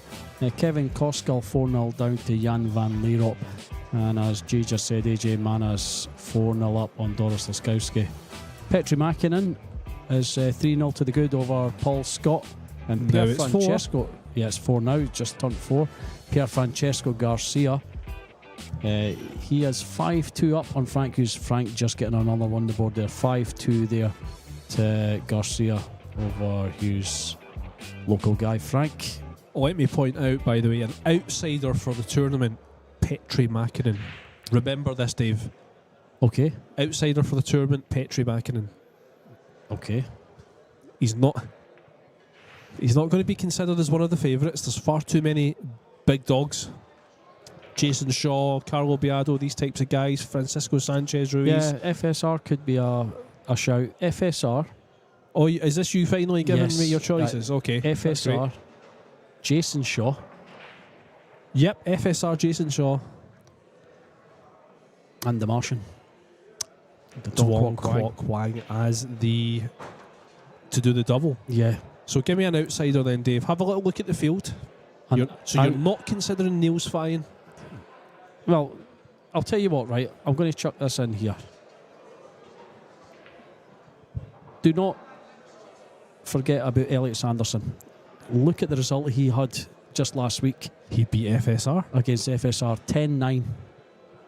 What a competition he had there. Wouldn't that be what amazing? A result that was. And let me tell you, if you remember, Dave, back to the first year we had this tournament, Jason Shaw won it. Yeah. And you remember the fans going crazy. Oh, he's just made that 5, so it is a legal break. Could you imagine the sound of the fans if it's an Elliot final? Imagine it's an Elliot Jason final. Can you imagine the sound of Elliot? Well, that's the shouter, of course. Yeah. Yeah, hopefully he's doing a bit of shouting in this competition. He tends not to. I think he's a bit more professional because this is his tournament, right? He's the house pro here. Yeah, we heard them 1 year. I don't know if that was the Jacoby or the other one. I think it was the Jacoby. It wasn't the Scottish Open. Yeah, he beat JJ Fall. He came back from that's right. He being behind. He was well down. He came back, beat JJ Fall, and done a bit of hollering, shall we say. We won't say what he said, but no. Nice shot. Using the 7 and the 3 as blockers. Full ball snooker. Costas can kick off this top rail. Kick and stick. You do love a kick and stick, G. I love that. It's my favourite shot. And that's the thing about McGoldrick's. You know that this is the very best of facilities here.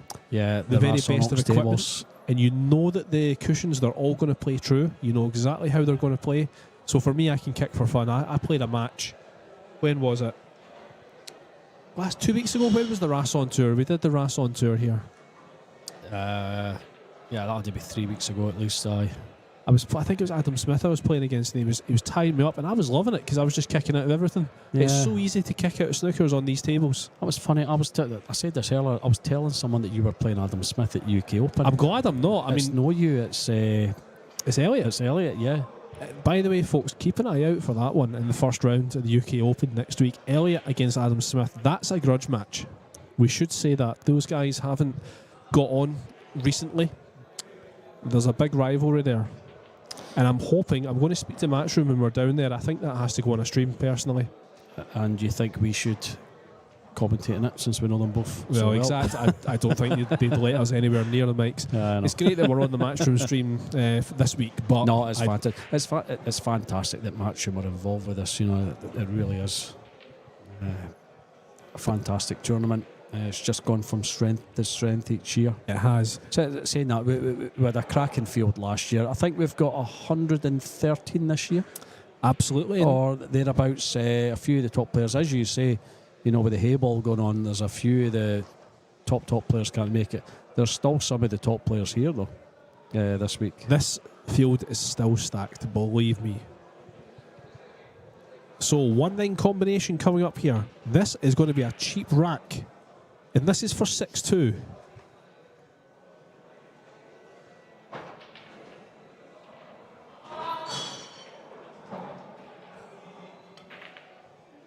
And he's missed it. Where's it going to land? Oh, he's going to go in. Oh, he's flicked it. Indeed 6-2. Oh. He can't believe it. He throws his hand up in apology there. Oh, there he wow. goes. He's got a smile. I'm watching him. I can see him. He's got a big smile on his face. So he's put his hand up to apologise, and he feels terrible. Yeah, but he's delighted because he's 6-2 up. Yeah, he's done that to his buddy, though. Mustafa Alnar is 7-1 up on Tom Stavely. Carlo Blasi still 4-3 up on Hunter Lombardo there.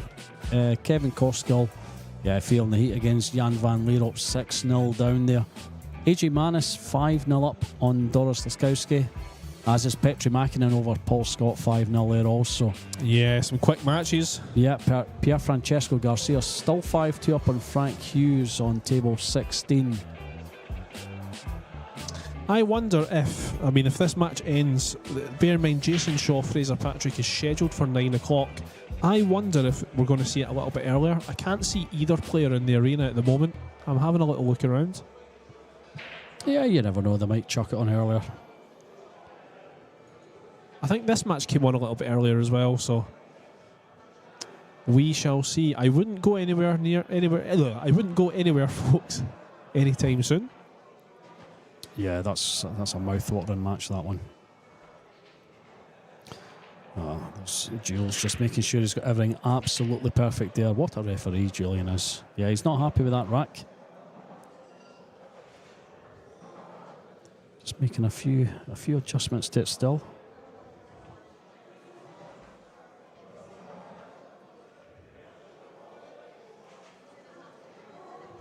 Nope, getting rid of something off the table. Yeah, he's happy with that now, I think. There he goes.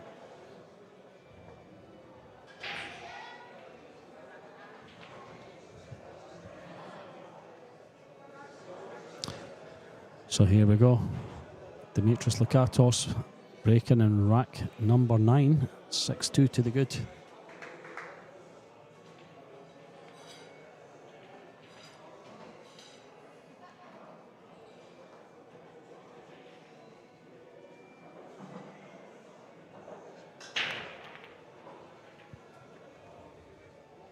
Look at this for a break. He's just flicked a 9 and he's just got a fantastic break. A break and run here, potentially to go 7-2 up. Yeah, he's got a clear shot of the one here. I mean, this is a tap in.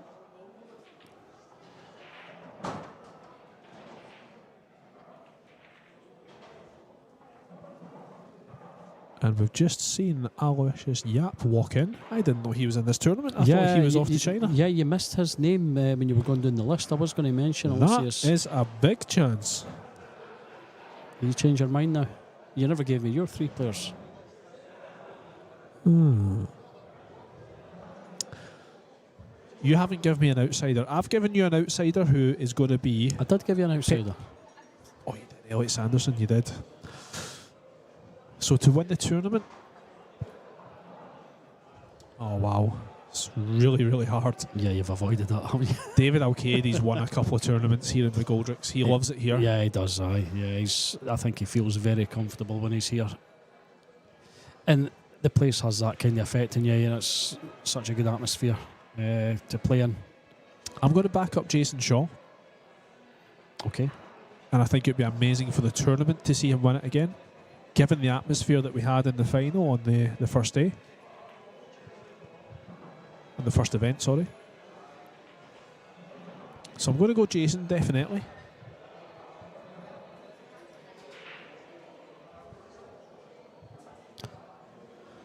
I'm not going to go for FSR.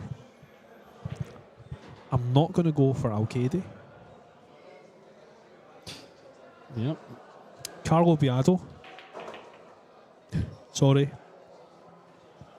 Who else? Who else? Oh, it's a hard one. Jason Shaw. I'm just going to pick one. Yeah, okay. I can't Fair pick another enough. winner. I think everyone else is too far away.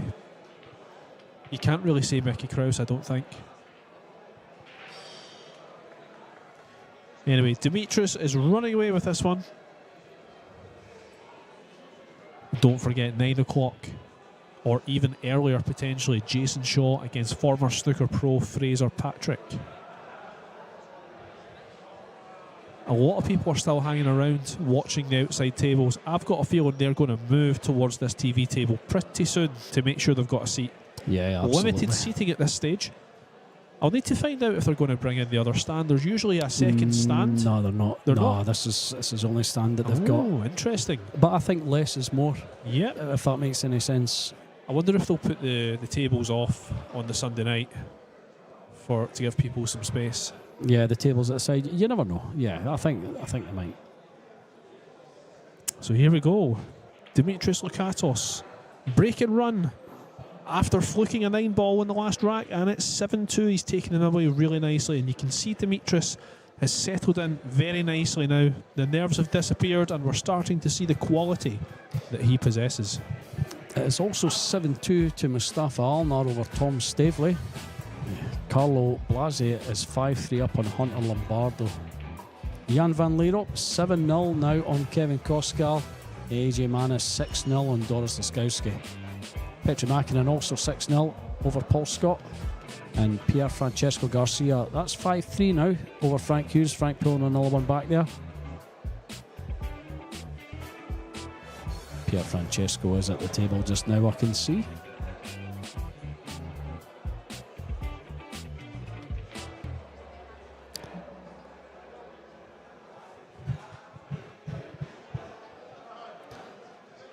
Julian Roper, referee in charge of this match. We've also got Alan Reynolds in the house this week.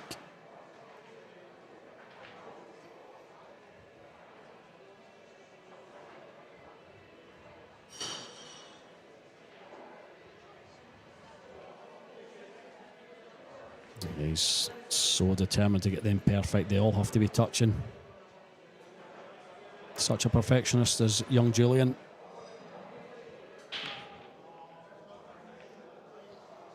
Very highly rated on the 9-ball scene. Good player as well. I think he just concentrates on his refereeing at the moment. There you go. That's the professional that he is. He's reading out the score to everyone.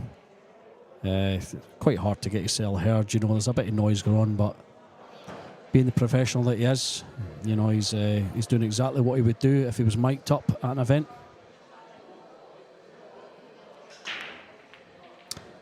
And that is a dry break, folks. So here's, well, yeah, it's a wee outside chance for Costas here. You can see the 1.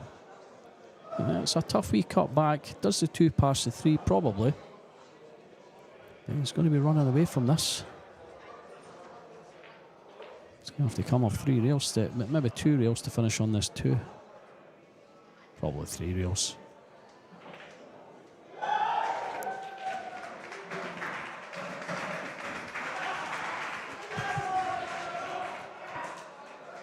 Okay, there's a big cheer went up there for someone. I wonder where that was coming. I think that is for Kevin Koskal on table 13.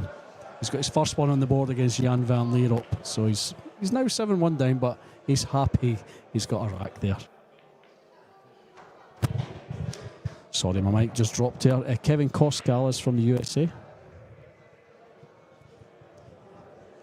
He is part of the Brandon Jacoby fan club.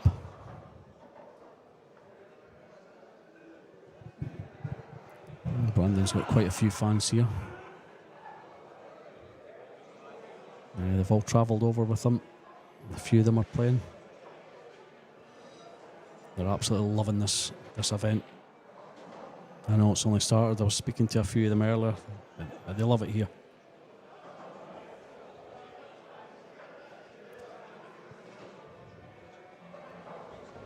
So Costas at the table. He's, I think he can just see an edge of this too. He just wants to bring the cue ball back down. Well, I mean, he can push the 2 off a couple of rails and leave the cue ball up there. I think he's screwing back though. Can he pot this?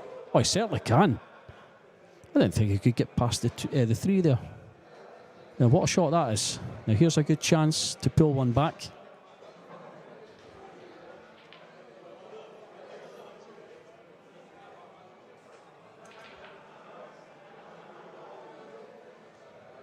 Yeah, he's a bit straight. Just wants to draw back a couple of inches. I mean, he'd be fine leaving it where the 3 is, just a stop shot. 4's not too difficult, the 5's over the pocket.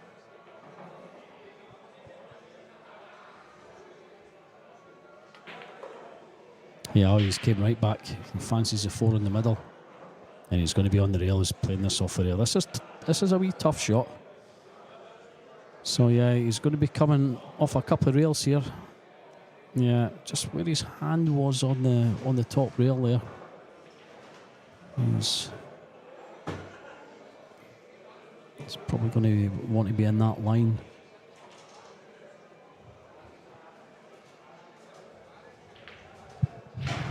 Here's a good matchup, Dave, coming up at 9 o'clock. Now UK Oi against Daniel Gutenberger. Yeah, Daniel is a good player. Yeah, he played James Jack earlier. He was 5-0 up on Jacko. Jacko then got his finger out, started getting a few racks on the board, but Daniel was just too strong for him. Very good player. Very much lives in the shadows of the other top Austrian players. So Costas needs to do something here. He is far behind.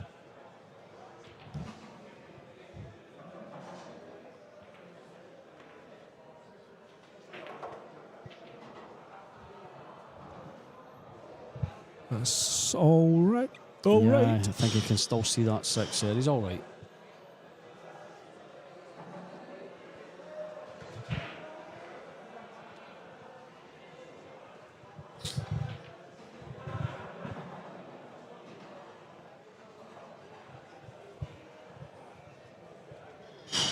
Anyone watching at home, give us a shout on the YouTube chat.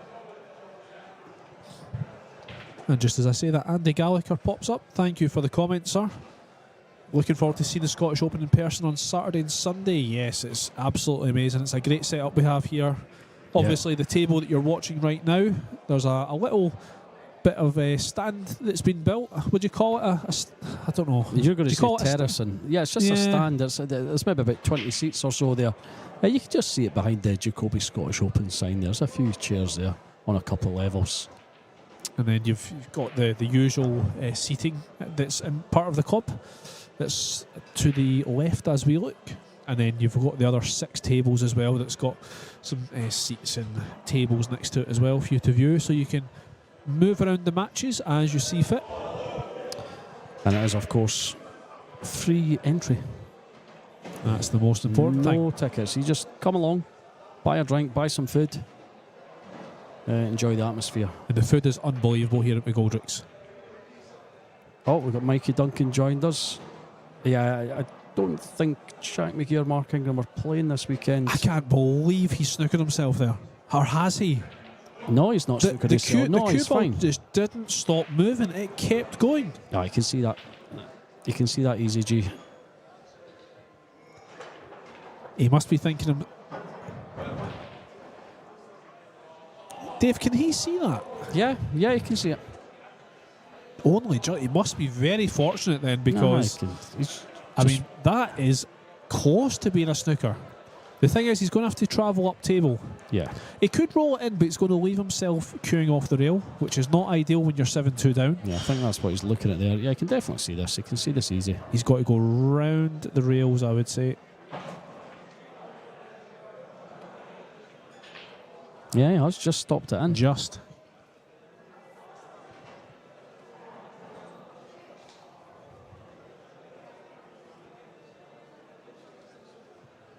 This is a tester. 7-2 down. He can't afford to miss this.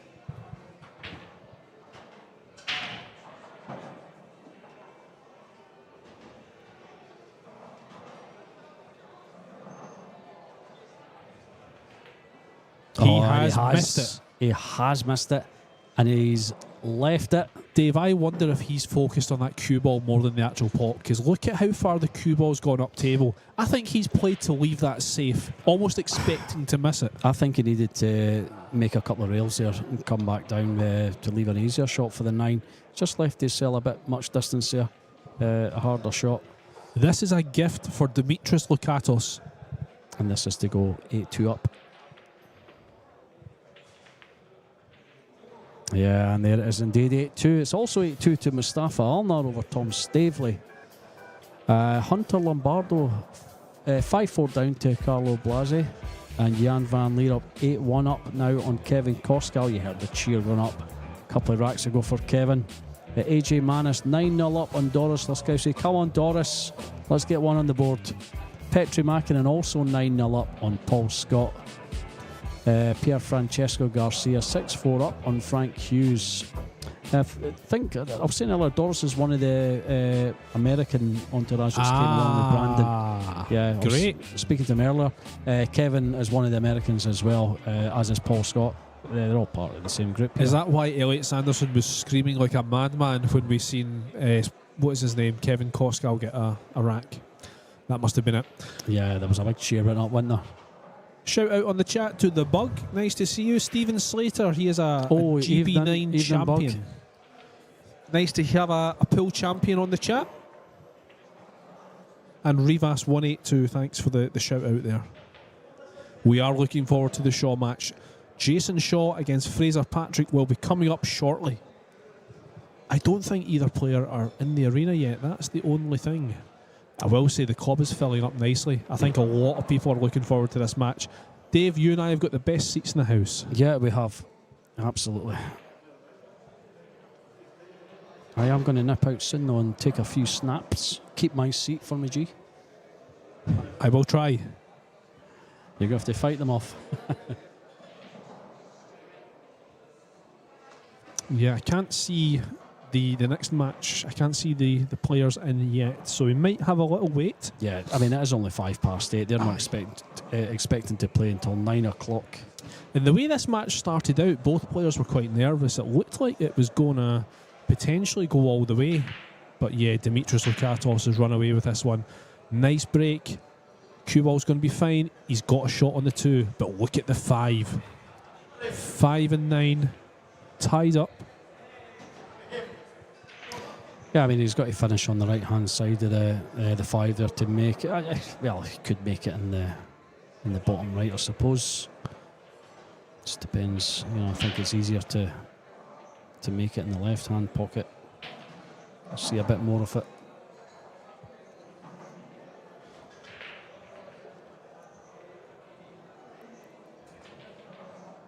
This is, of course, folks, McGoldrick's Pool and Sports Bar. The best pool hall in the UK. If you're anywhere near us, come and visit. You get to watch top-class 9-ball, 7 tables worth of it, for free. And you can play after the tournament is finished. The best of facilities. Great shot there. Really steady cueing from Demetrius. Once the nerves have disappeared, he is definitely showing his quality. So the big shot is 4-5. Could potentially leave himself with a long straight 4 into the bottom right. Follow through for the 5. Just really depends if this 5 goes, if he was to land on the left hand side of it.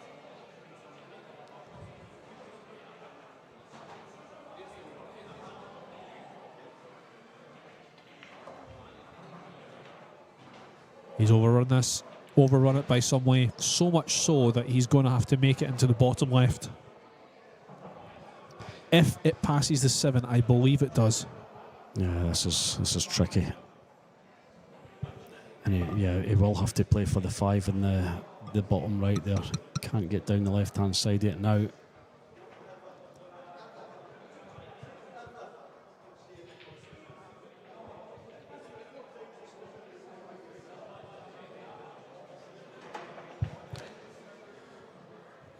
Yeah, thanks for the comment, Rick Lother. Scottish 9-ball legend. 2 of the biggest names in Greek pool, 33 letters in total. Not as many as the Edinburgh Greek, yeah. Achilles Chatsatheokarius, I think is his name. That's got 33 in its own. Absolutely. Count them, folks. So here we go. Key shot. Steady cueing. No. But he's got away with it. Yeah, it's not a disaster by any means. I mean, even if he does bank this, he's going to do well to hold for this 5. Yeah, that's a tricky wee shot into the bottom right there with the 5. I'm not sure that even goes. He will indeed go for the bank, even if he leaves the cue ball under the 7. Yeah, I think you've got to go aggressive. At 8-2 down, you have to go aggressive. He's missed the bank. Where's it going to go? Though. Yeah, nice insurance policy. And even if he does jump it here, well, I mean, he's going to have to jump it. It could come off the side rail, I suppose. Yeah, he is bringing his jump cue out, however. So yeah, jump onto 4 onto the 8. Yeah, it needs to be pretty precise here. You've got to be bang on. Just play it as if you're potting the 4. The 8 will go.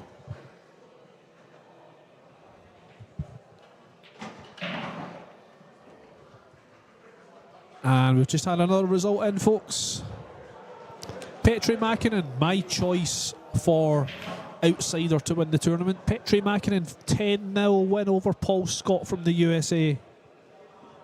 And Jan van Leerop and AJ Manis are both about to win comfortably as well. Van Leerop 9-1 up. AJ Manis is going for the whitewash. And he's packing himself away, so AJ Manis has won 10-0 against Doris. Unlucky to you, Doris. Best of luck on the loser side.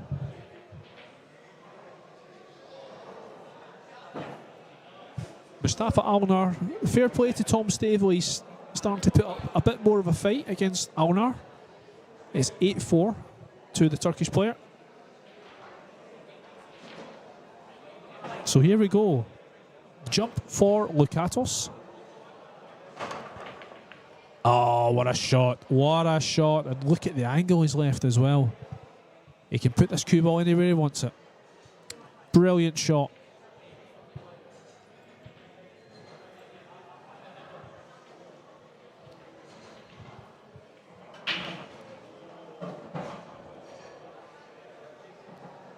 I'm still not convinced the 5 goes to the bottom right.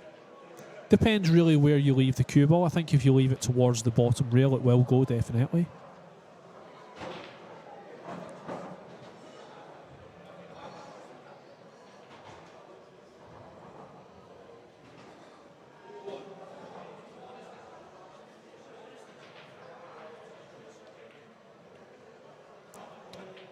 Here we go.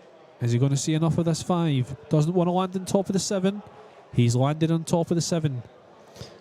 He can still get past that though. He's not hampered too much. He's a little bit straight though, isn't he?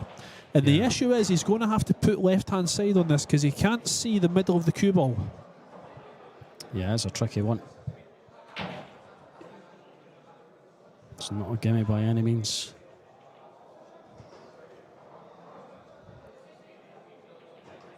Frank Hughes is having a real good go here at Pier Francesco Garcia. 6-5 it is now to the Italian.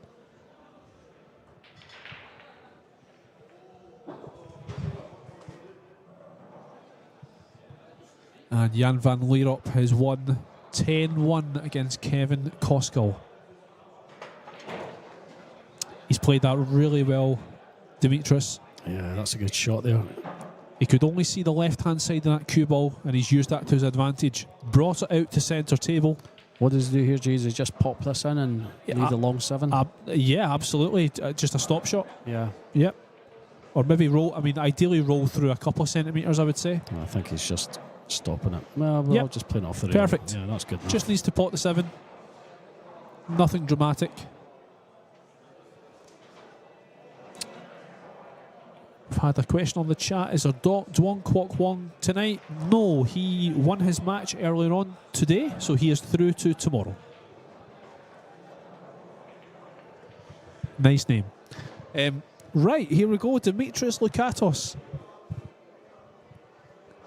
on the hill to win this match. This game was 2-2. This game was 2-2 at one stage, and Lukatos has run away. One of our Greek viewers earlier on, I don't know if they're still here, he said he is the stronger mentally. To be honest with you, I think for me, Demetrius has proven that he is stronger mentally and physically. I think he's got a better game. Granted, I've not seen much of Costas in this game. He hasn't played his best, that's for sure.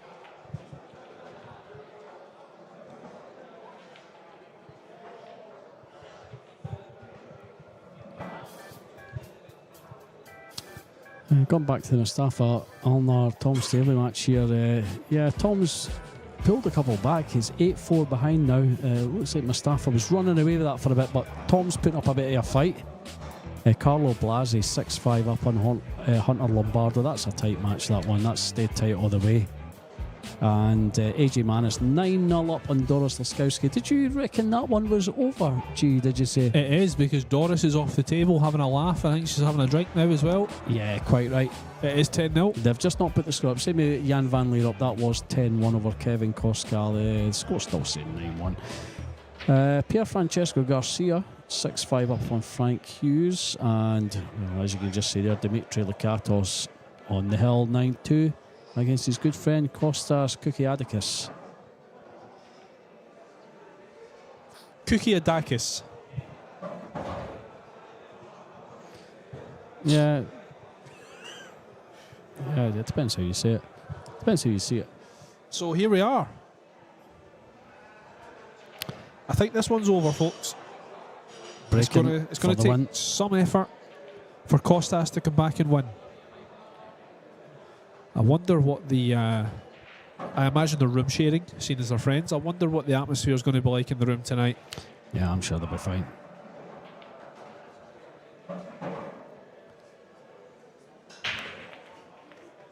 The one is in the top. The one's in, yeah. He's done the same as what he done earlier. Was it this match where they done that earlier? The one came off the knuckle. That's right, it's the slide. Was just it this the slide. match? Yeah. Yeah.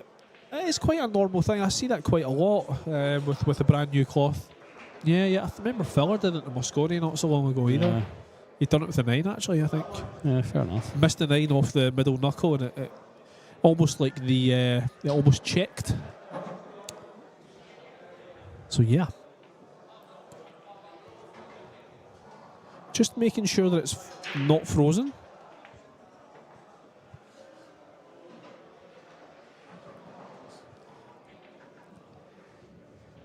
So where is Demetrius going to push out to here?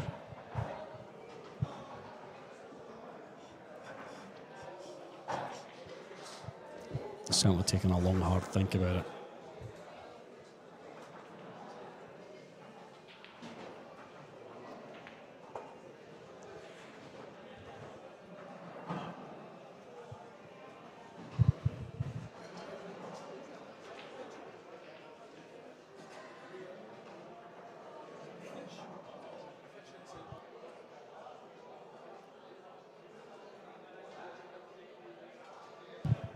So while we're waiting on Demetrius working out this push out, we've had a question on the chat. Who is next? Yeah, we've one more match left for you tonight, ladies and gents, and it is a crunch match. It's Jason Shaw, the winner of the first Scottish Open, against the best amateur Scottish player, Fraser Patrick. I think that's why Rivas 182's got his popcorn out. He's just sitting waiting on that. And look at Frank Hughes. He's come right back on Pier Francesco Garcia. 6-6.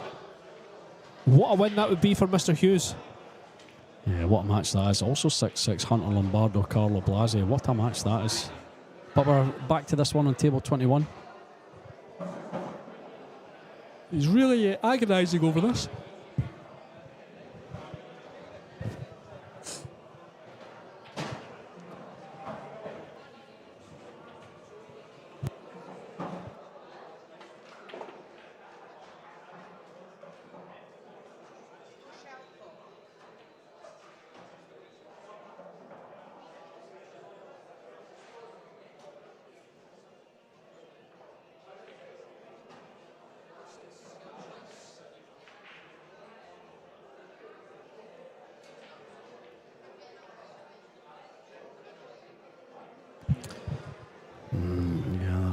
Question is, does the two go? I don't think it does. I don't think it does. I mean, he's having a good look at it. Yeah, he's put him back in. I would do the same. He doesn't think it goes either. The question is, what do you do here as Demetrius Lakatos?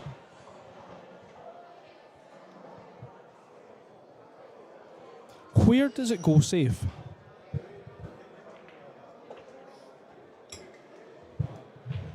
Frank Hughes is 7-6 up on Garcia. Yeah, that's moving on quickly there. I'll tell you what, next match on table 13 he's just popped up. David Alcade versus Tu Lee Han. Table 14, Matthew Wrigley, Carlo Biado. We'll be watching that one closely. Yep. Victor Zelensky versus Nguyen Bilatri. I hope I've said that right. Bilatri. These matches are on at 9 o'clock. Don't forget, folks, Q Score. You can keep up to date with all the live scores. Double Kiss. We'll keep you informed. We will. As they come in. So, Costas, I've got to be honest, I think this game's over already, but Costas can go out on a high here if he can put a run together. Relatively hard cut on the 2, but natural position to come round for the 3. And after that, they're all in the open. This is the key shot for him.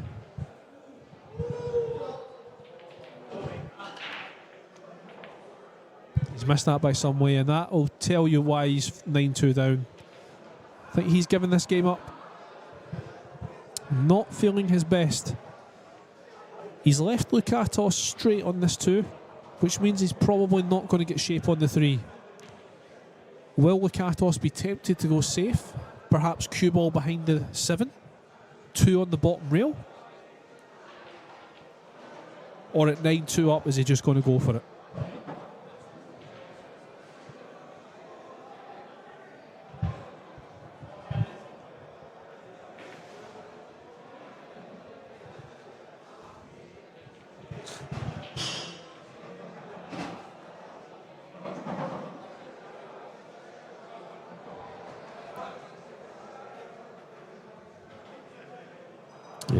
He must have heard me. 7. Oh, well, he's not behind the 7. Yeah, he's not. It's exactly where he wanted to be, though, but that's not a disaster. And he won't be taking this 2 on. He can't get on the 3. Frank Hughes is 8-6 ahead. It looks like the 9 o'clock matches are going on as soon as possible, because I can see the Carlo Biado is warming up. So there is a good chance we're going to see Shaw against Patrick very soon. And I can see Shaw is in the arena now. So I'm guessing Fraser's going to be here as well. So hang around, folks. We've got a blockbuster coming up.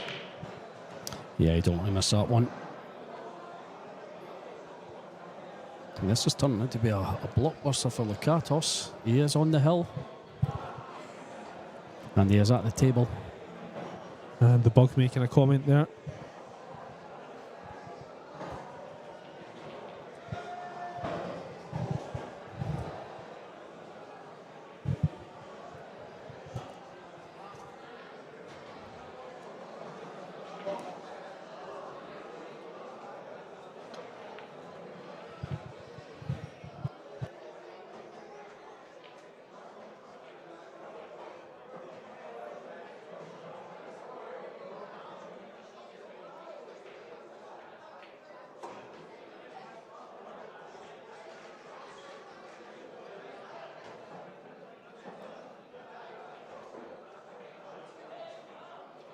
Yeah, I think Lukatos is looking to end this one early. 3-9 combination, the carom. Yeah, he is indeed. Dave, I've got to be honest, I've stood up. I don't think it goes. Now that I'm actually looking at the table. Yeah, sometimes the TV can deceive you a little bit. A wee bit left-hand side of this 3 here, that goes. Yeah, you can force this. Yes, our 9 o'clock matches are being called now. Now Yukioi has just walked in. All the legends are here in McGoldrick's. So here we go. Lukatos looking for the win.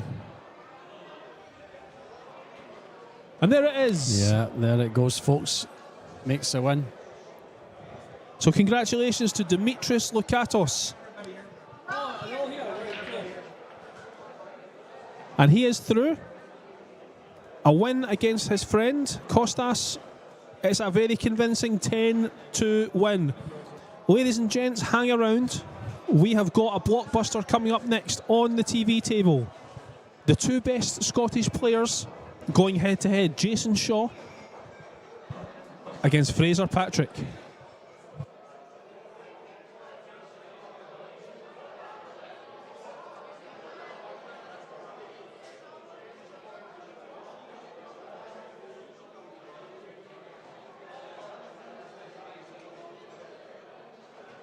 John McGinn, you better hurry up. This game's about to start.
This championship is being played with the new Aramith tournament set, Featuring a unique molecular structure, it guarantees razor-sharp precision and unsurpassed longevity. Unquestionably the best pool balls in the world, this set is available in a TV and a value pack version, as well as in the new My Aramith range of ball and cue cases. Now you can bring and play with the best ball set everywhere you go.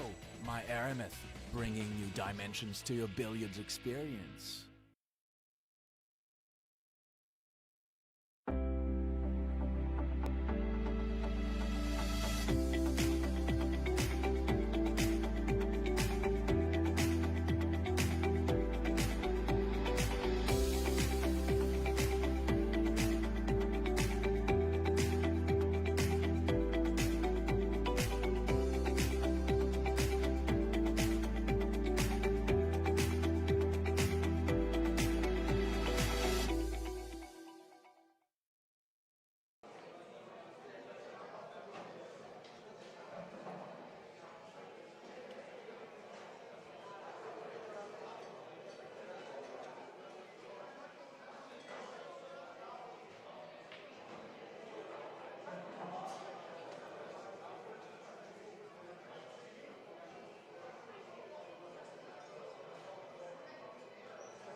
That's a cracking view we've got there, G, in it.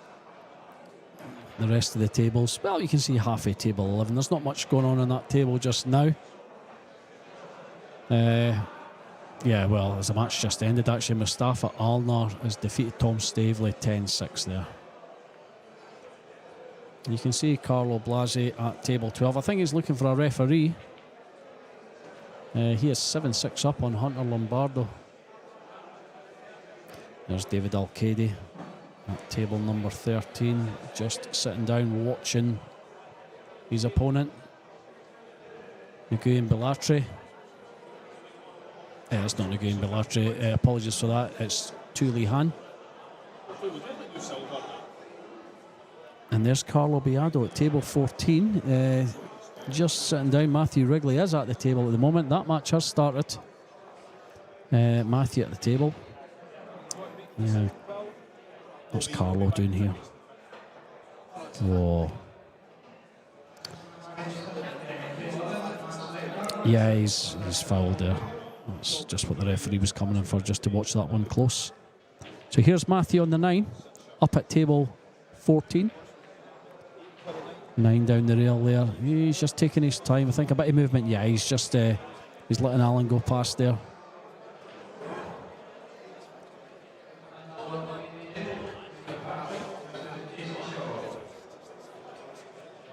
Yeah, and Matthew Wrigley takes the first rack against Carlo Biado.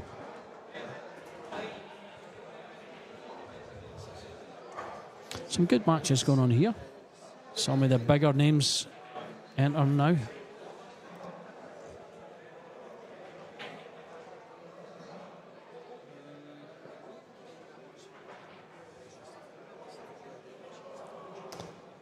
So here comes a lag with David Alcady and Tuli Han. Yeah, David's won that one.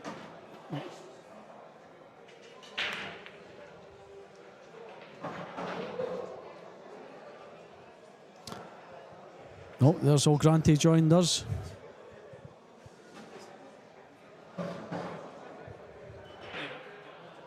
When you getting yourself up, Ryan?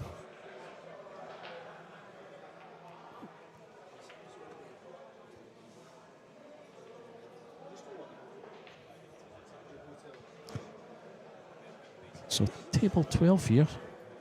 Sorry, table 11. You can just see at the bottom of your screen there. That's Masato Yoshioka. And he's going to be playing Max Lechner. Just having his wee practice rack here. Getting a feel for the table.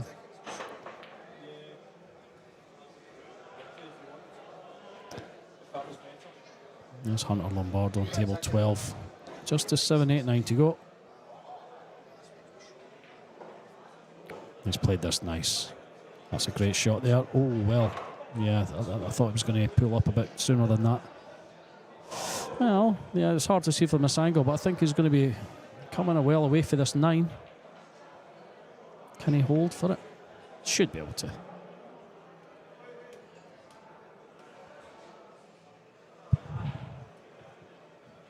Hello. Right. I love this view because we can see everything else that's going on. Look at that end table. Pier Francesco Garcia and Frank Hughes, 8-8. Garcia to break. What a great performance from Frank Hughes. Definitely the most improved Scottish player. Yeah, absolutely. I agree Without with a doubt. Garcia is a good player. He's been around for a good while. He's taken some good scalps in his time as well, so respect to Frank. Yeah, just watching Hunter's shot on the 8 there. He's not managed to hold for the 9. Got to love this view. I wish we could almost like a split screen. We could have this view and have the actual proper table. Trying to commentate on all of them at once. Yeah. Yeah, it's a tricky shot here for Tuli Han at table number 13. Lombardo's missed that bank in fine. a big way. And he's got lucky. Yeah, That's got lucky. That is not the best bank from Hunter Lombardo. I'll tell you, you think Carlo can cut this in? I mean, the 9 balls Which finished. Carlo are you talking about? There's 2 Carlos. Carlo Blasi.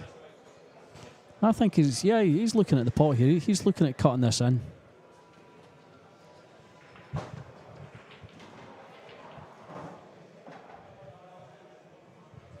So Fraser Patrick has entered the arena. I think Matthew Wrigley's taken another one. Yeah, he is 2-0 up on Carlo Biado. What a scalp that would be. A long way to go, but great start from Matthew Wrigley. So you did ask who would take more racks off of Carlo Biado. You're up against it, Dave. Yeah, I think it may be Matthew. So let me tell you, I am currently having a look at the actual arena. It is filling up. Everybody wants to see this match. Yeah, someone asking if it's Duong Quoc Hoang next. Unfortunately not. He's already been on the TV table. We have got, though, I think Fraser he's in it. Patrick v Jason Shaw. Yeah, even better. A big one for Scotland. As I mentioned earlier on, you've got Jason Shaw, who is, I mean, quite frankly, he is the best Scottish player of all time, but he is playing the best Scottish player in Scotland. At the moment, yeah, absolutely. And if there was ever a chance that Fraser wanted to know where he stands in the grand scheme of things, he's going to find out today. Outstanding player. Of course, Fraser, a former snooker player. He was on the World Snooker Tour just a couple of years ago. He dropped off due to injury. He beat Luca Brissell in the year that Luca Brissell won the World Championship. So believe me, this guy can play. The bug is on the chat there. No, we're not playing this event this week, Bug. We will, however, be down at the UK next week.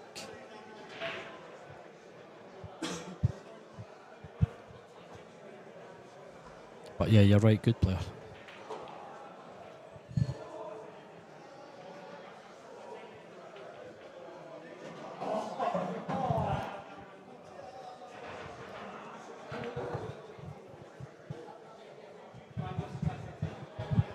So the players are still warming up. Dave's just going to pop out and take a few photos. So ladies and gents watching us at home, give us a score prediction for this one then. Jason Shaw and Fraser Patrick.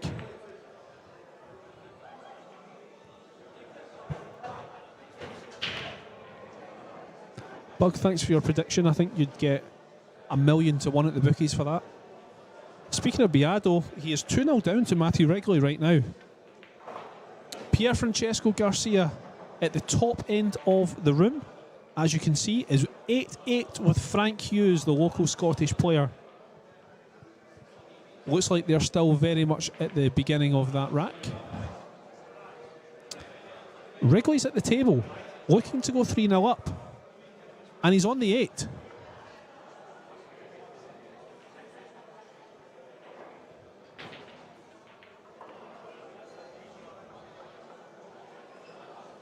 He's shaking his head, Wrigley, so yeah, he's not played that position very well.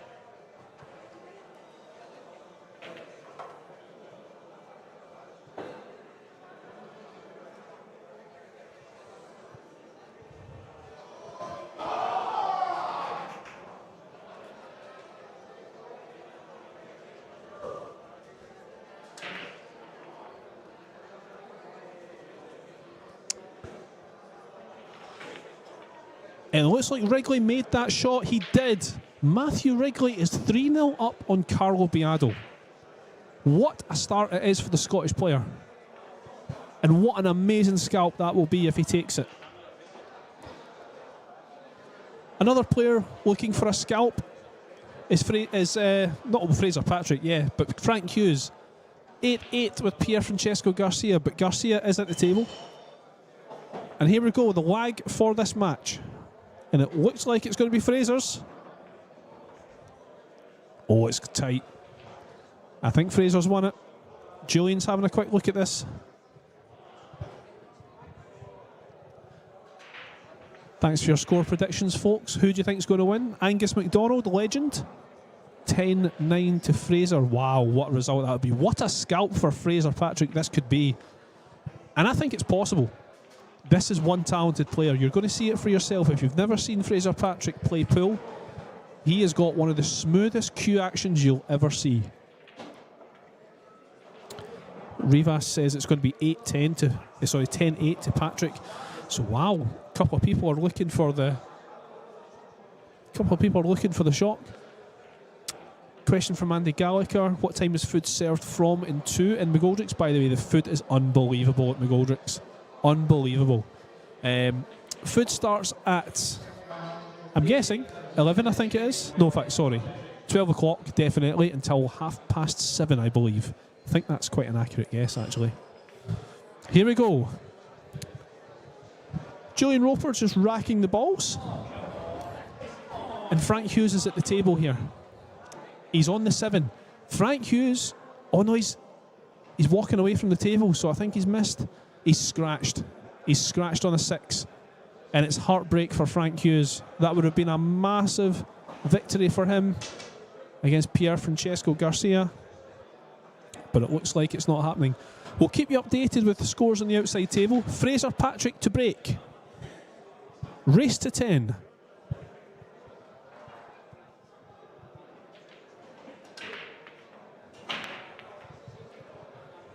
It looks dry. And it is. So Jason comes to the table. One of the red-hot favourites for this tournament, Jason Shaw.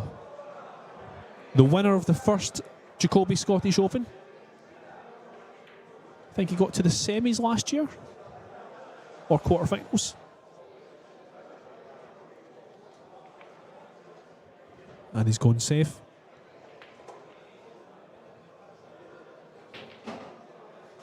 And I think this is where this match is going to be decided, on safety play. Fraser can pot as good as anyone. Is his safety going to match Jason's? Played that really well, Fraser. He's taken into account the slide of the table. It's an excellent shot on the 1. He has left a shot on this 1 here. I don't think he's going to go for the pot. We could see him go back in behind that 6. Certainly the 1 ball is. It's come out. It'll of course take the guys a little while to get used to the slide of the cloth.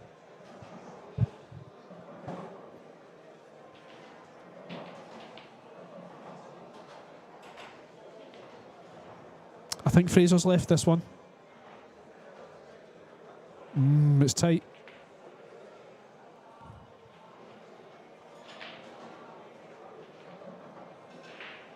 Little swerve here for shot.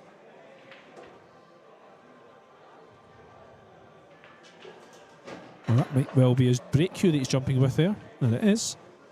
And he's left a shot. First opportunity here for Fraser Patrick.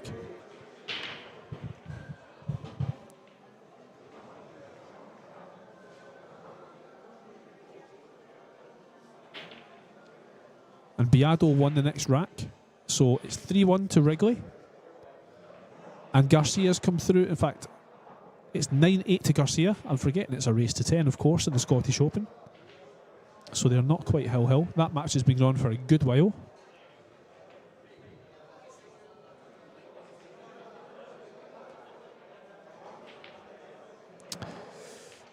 Cue ball's just got away from him a little bit there. I think we could see Fraser going safe here.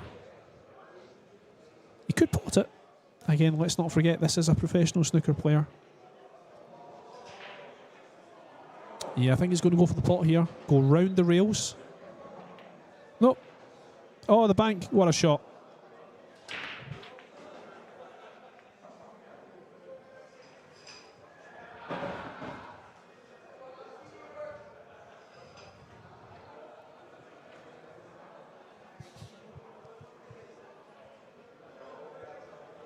And this kind of rack is light work for a player of Fraser's quality.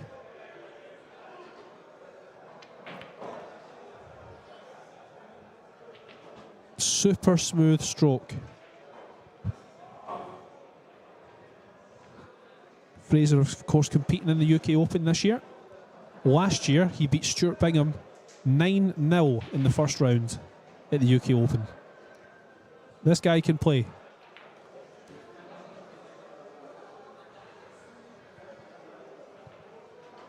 A big crowd watching here.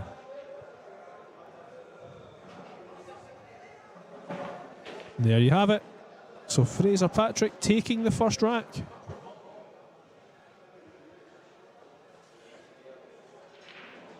Really good attendance here, considering it's the first night of the Jacoby Scottish Open. So we've got another 4 full days of incredible action here.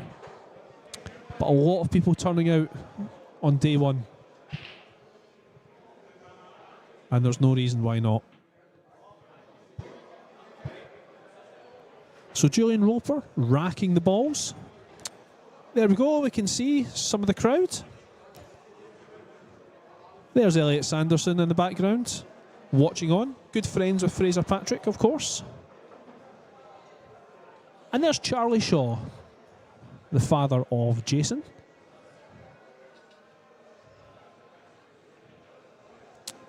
And there's me in the background.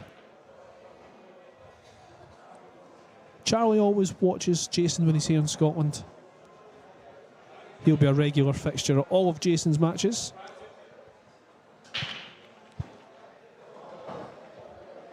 So David Alcade 2-1 up against Lo To Lee Han. Pierre Francesco Garcia, as I said, was 9-8 on Frank Hughes. Carlo Blasi 8-7 up on Hunter Lombardo. Max Lechner and Masato Yoshioka have just started, as have Victor Zielinski and Nguyen Balatri.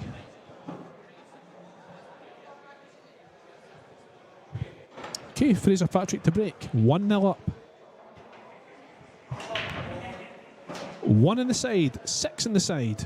And he's going to get a shot in the 2. Ooh, no, he's not. That is harsh. Very, very harsh.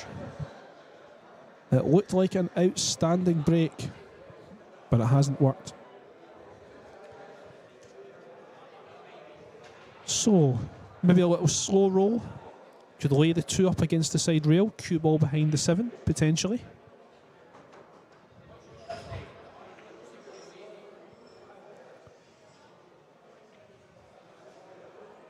And I think this is where this match is going to be won and lost. Are the quality of the safeties going to be good enough to keep Jason at bay?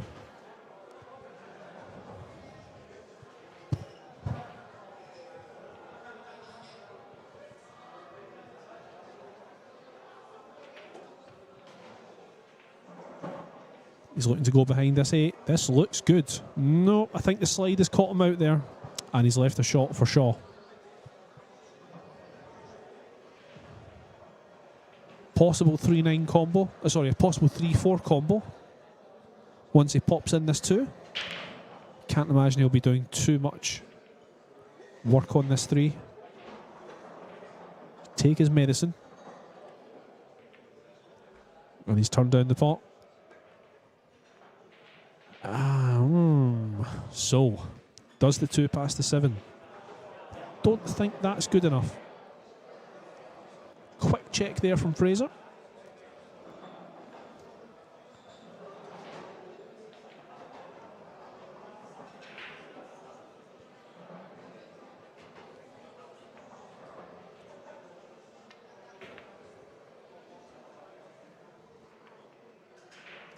It's not bad. Shaw does have a shot. Beado has pulled another one back against Wrigley, so it's 3-2 to Wrigley.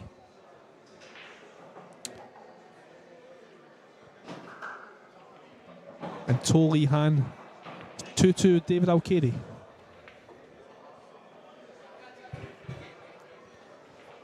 Yeah.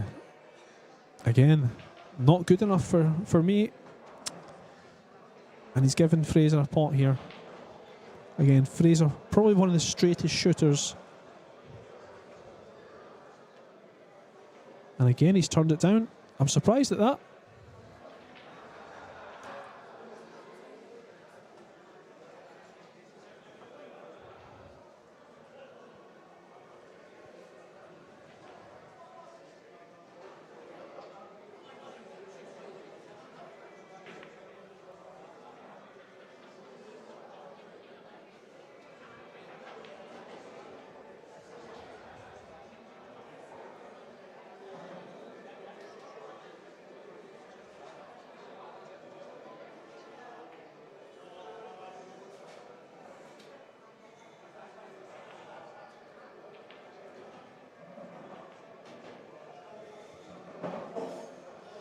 No one wanting to give anything away here.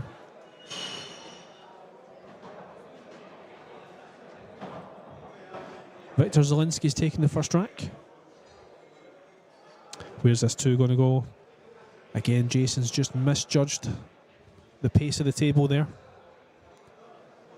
I think he's got away with it, and there's just a little tap of the table just to acknowledge that.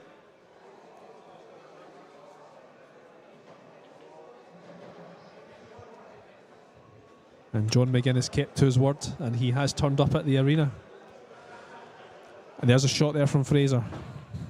Again, 4 1/4 inch pockets with a fresh cloth. He didn't have to hit centre pocket there. This bank doesn't go.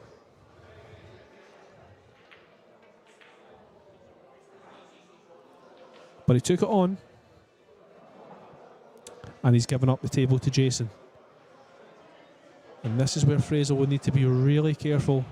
He doesn't want to give these big open tables away, but Jason didn't quite hit centre pocket with that one either. Listen, this is the first match, of course. It doesn't matter how good you are. It takes a little bit of time to get used to the conditions. Again, he's overhit that. He's definitely struggling with the pace of the table at the moment. He'll get used to that, though. That's why he's the great player that he is. Nice little angle for the 7, just to drop down table. And that's a cheap one that Fraser Patrick's given away.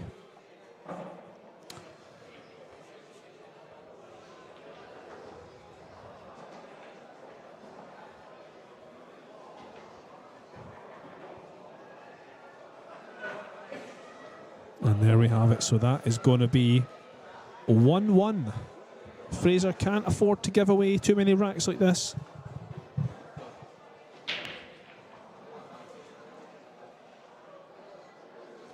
Little something on the table putting Jason off.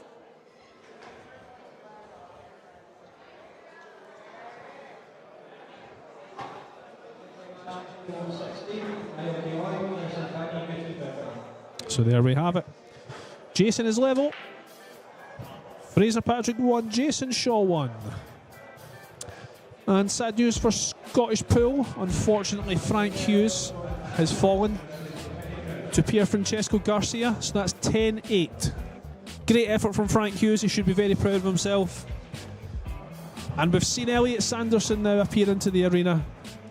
There must be a little something on the cloth. Yeah, I noticed that previous match as well, they were looking exactly at that spot, so there's maybe been a little bit of debris from when they were putting it together, maybe a thread or something sticking up. Interesting. So, great comeback from Tolly Han. He's now 3-2 up on David Alcade. And Matthew Wrigley's got another one against Carlo Biado. He now leads 4-2. What a result that would be if he can come through that one. Let's just hope I can continue that next week. You did say who would get more racks off of Carlo Biado. I think it's going to be Matthew. He's doing very well. Come on, young Matthew.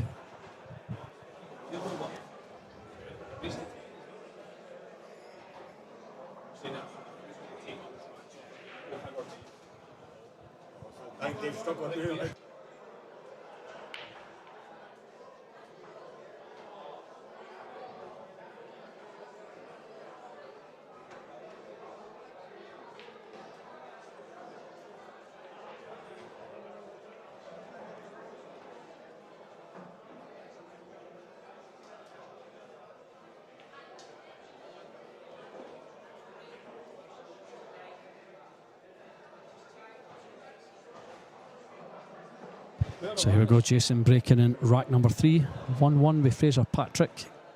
He's breaking from almost the middle there. He's made the 1. Yeah, he's got nothing on the 2 though. You can see an edge of the 2. He just wants to catch just a really thin snick.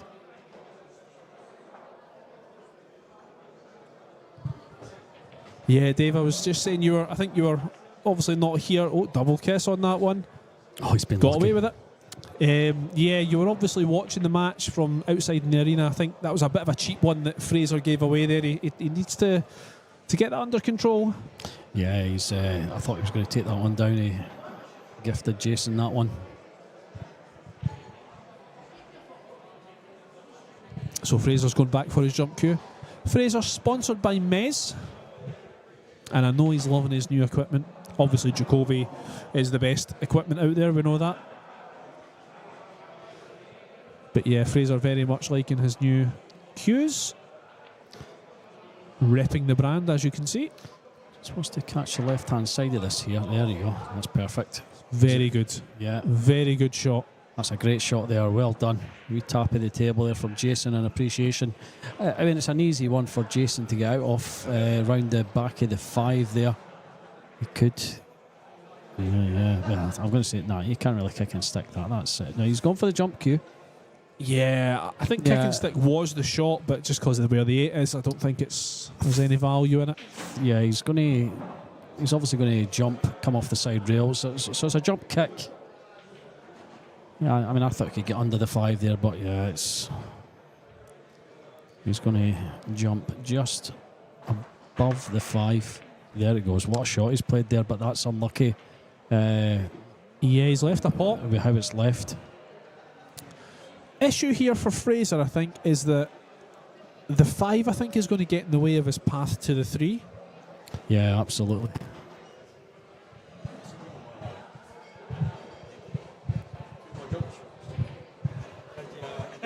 He's all right. He's avoided the 5. And he's sitting nicely for the 3. That's a great shot.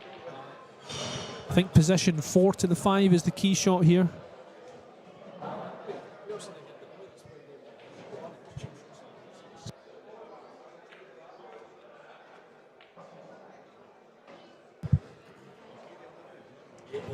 I think Fraser's judged this new cloth very well when you consider he's been warming up on... Now, at McGoldrick's we don't have worn cloth, that's not the case. The cloth gets changed every couple of months. But certainly compared to a fast new cloth, there is a little bit of a difference. So Fraser's adjusted really well, in my opinion. And this is what you're going to see Fraser do. He is a top potter, so he's going to leave himself these cuts that I think some other 9-ball players may be a little bit afraid of. He'll have no problem with this. And look at that cue action. Smooth silky smooth. Yeah, that's absolutely perfect there. That's just where he wants to be. So this is the big shot. Landing on the 7. 7 in the top. What do you think? Right One pocket. rail? Yep.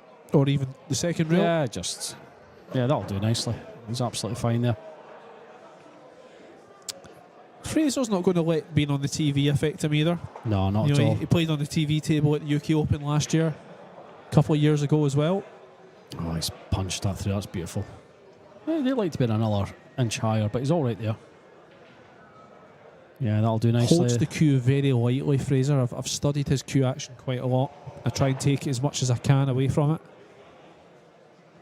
Very smooth cue action, and there you have it. 2-1 to Fraser Patrick over Jason Shaw. Very well done there, Fraser. Max Lechner 1-1 with Masato Yoshioka. George Antonicus is 0-0 with Mickey Krause, so they've just started on table 12. David Alcade 3-2 down to Tuli Han, and Matthew Wrigley, he's still 4-2 up on Carlo Biado. Victor Selensky 2-1 over Nguyen Belatri, and Naoki Oi, Daniel Gutenberger, just starting things off down on table 16 there.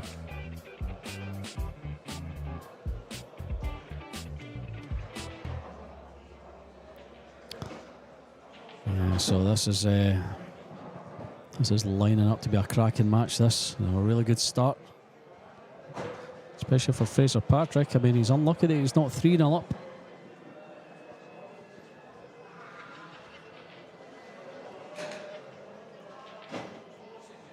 So Julian just making sure this rack is all right. Yeah, I was saying that earlier. It takes so much time perfecting the rack. And you'll see him muttering away. Watch him. Even though he's not mic'd up, the professional that he is, he's still reading out the score. So what he's saying right now is Fraser Patrick to break, rack number 4, 2-1 up. He's doing that every single time. That's just the professional that he is. So Patrick to break, 2-1 ahead. 1 ball on the side. And the 7 and the 3. Where is the 2 ball? The 2 balls nowhere, and that's usually the case, G, isn't it? You make 3 balls off the break, and you've either got an easy run out, or you've nothing at all. Yep, it is typical. There's no ifs or buts. You've got a run out, or you've got nothing, and he's got nothing. Keeping a close eye on this Biado match. He is on the 8, so it looks like that's going to be 4-3 down.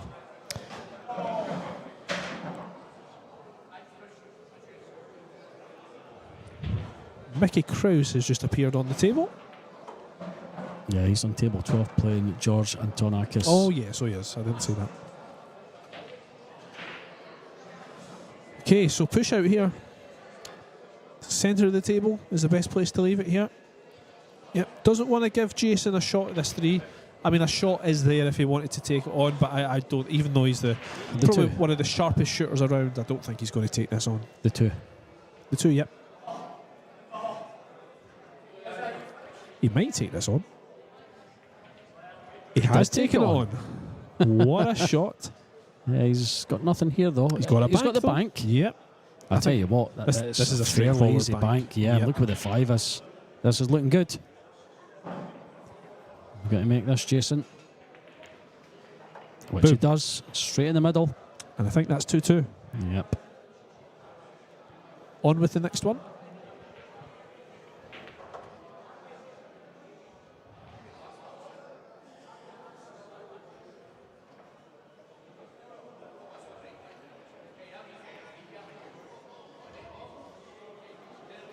Oh, he's perfect.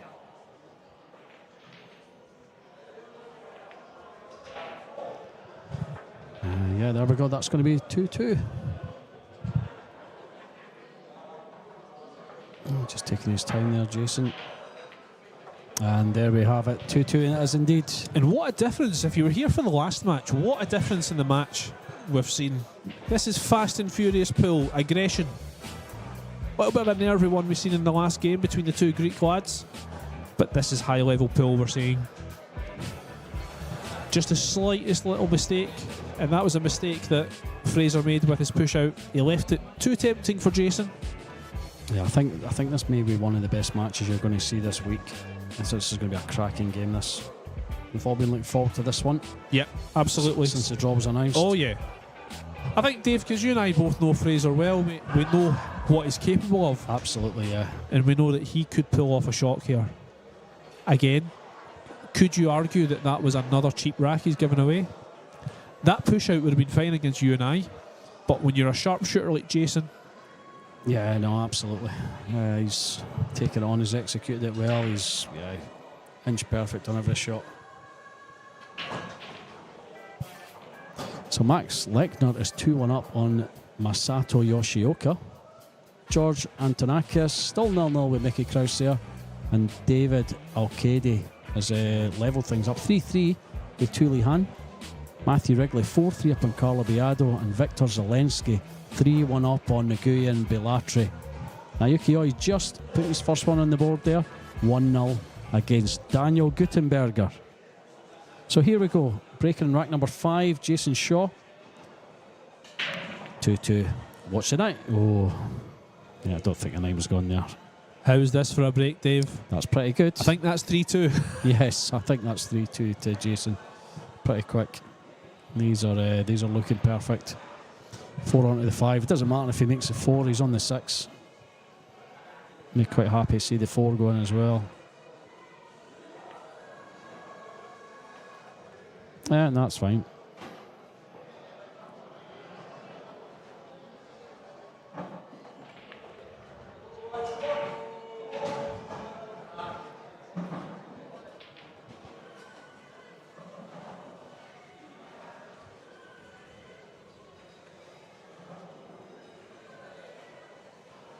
What a player this man is. What a talent.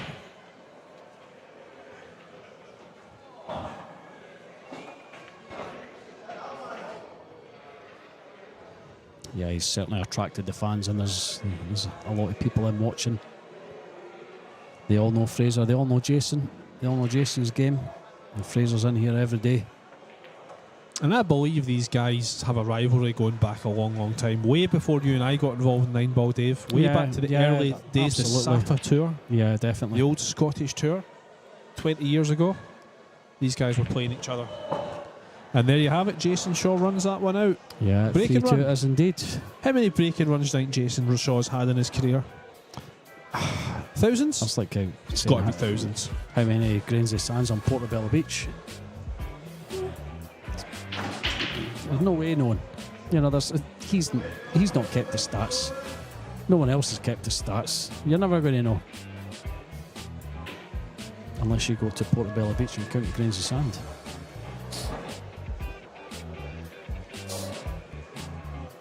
And this is the problem, I think, that Patrick's going to have.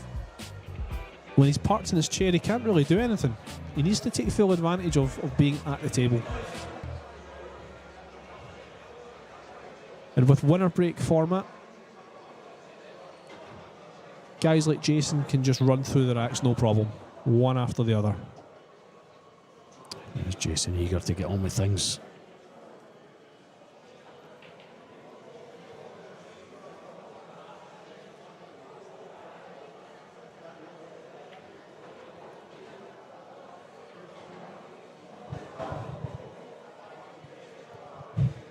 Alcade's back in front against Toli Han. 4-3.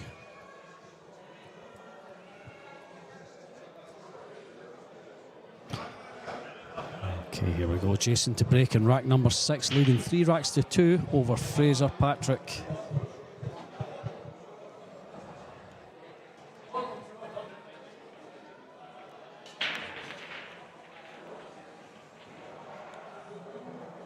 That's a good snap. How's that for a break? 4 balls down. 3 balls down, sorry.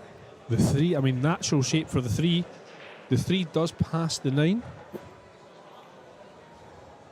What kind of break cues Jason using there? That's it's got some snap in him.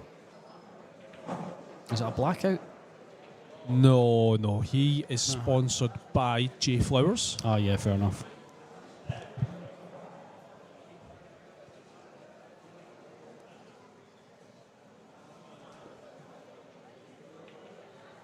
It's making light work of this. It's an easy run out. Yeah, he's got a wee angle. Yeah, he's just going to have to punch this off the side rail here and down for the 7. Yep, called it perfect, Dave. You like that shot, don't you? Yeah, I quite like that shot. I can't execute it as well as Jason Shaw, obviously. Or I'd be out there playing. That's all right. No, you're all right. Rail first. He's still a wee bit of something on the felt there.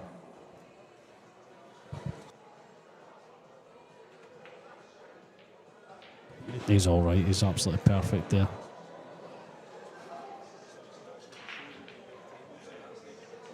And there we go. Jason Shaw is now 4-2 up on Fraser Patrick. Other scores at the moment: Max Lechner 2-1 up on Masato Yoshioka. Mickey Krause is 1-0 up on George Antonakis. David Alcade is now taking the lead against Tuli Han. 4-3 there to David. Matthew Wrigley 4-4 with Carlo Baiado. Victor Selensky has got a 4-1 lead against Nguyen Bilatri, and Naoki Oi 1-1 with Daniel Gutenberger. Yeah, unfortunately that's 4-4 between Biado and Wrigley. Has Wrigley got the mental strength to deal with that comeback? Not sure what's going on here. I think there's some issue with debris on the table. I think they're... no, he's going to set up. I thought they were going to clean the table there. Players are just having a chat with one another.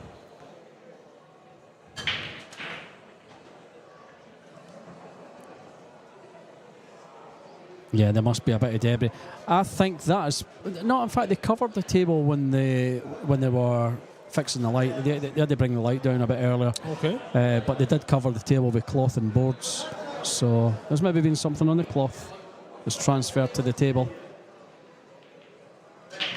So Jason just giving Elliot a shout over there. Or Alan, should I say.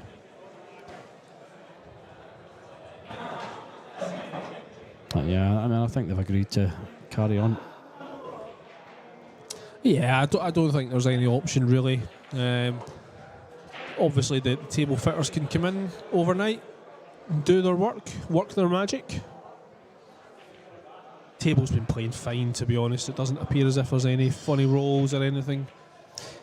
That could, of course, change after tonight once the table's set into the carpet. If you like, you do get a bit of movement on it. That's only been there since about midday. Matthew Wrigley is retaking the lead, 5-4. Come on, young Matthew, another local player here.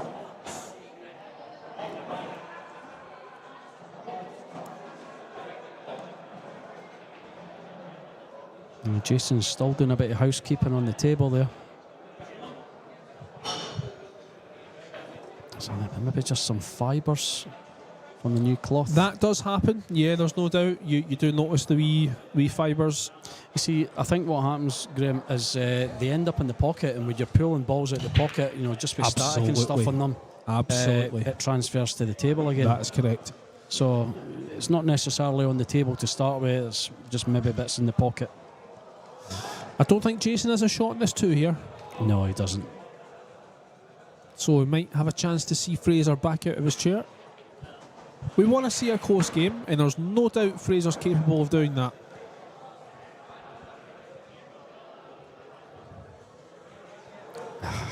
Shaw not happy with what he was first thinking of. I'm going to call a bizarre shot here. Oh no.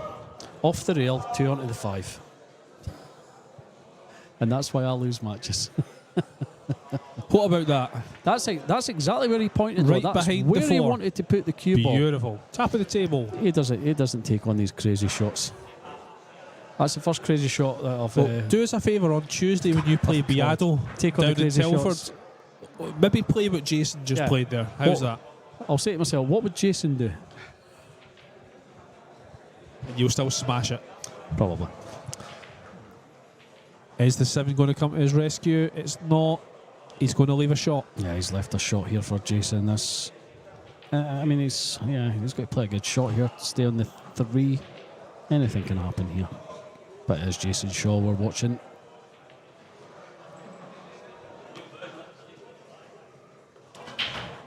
Oh, the 7. Anything He's can all right. happen. He's all fine. right.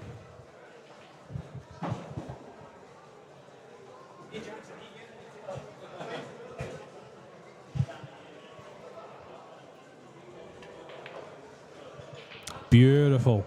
Beautiful. Yeah, that'll do it. Well, No, that's absolutely fine. Tiny little bit of angle, can draw it down for the 5. nah, he's straight on that. No, he's got a wee bit of angle, Mr. Dave. You think? Yep. Yeah, he could be right, G. I'll give you that. Yeah. I think you put a wee bit of left-hand side just to manipulate.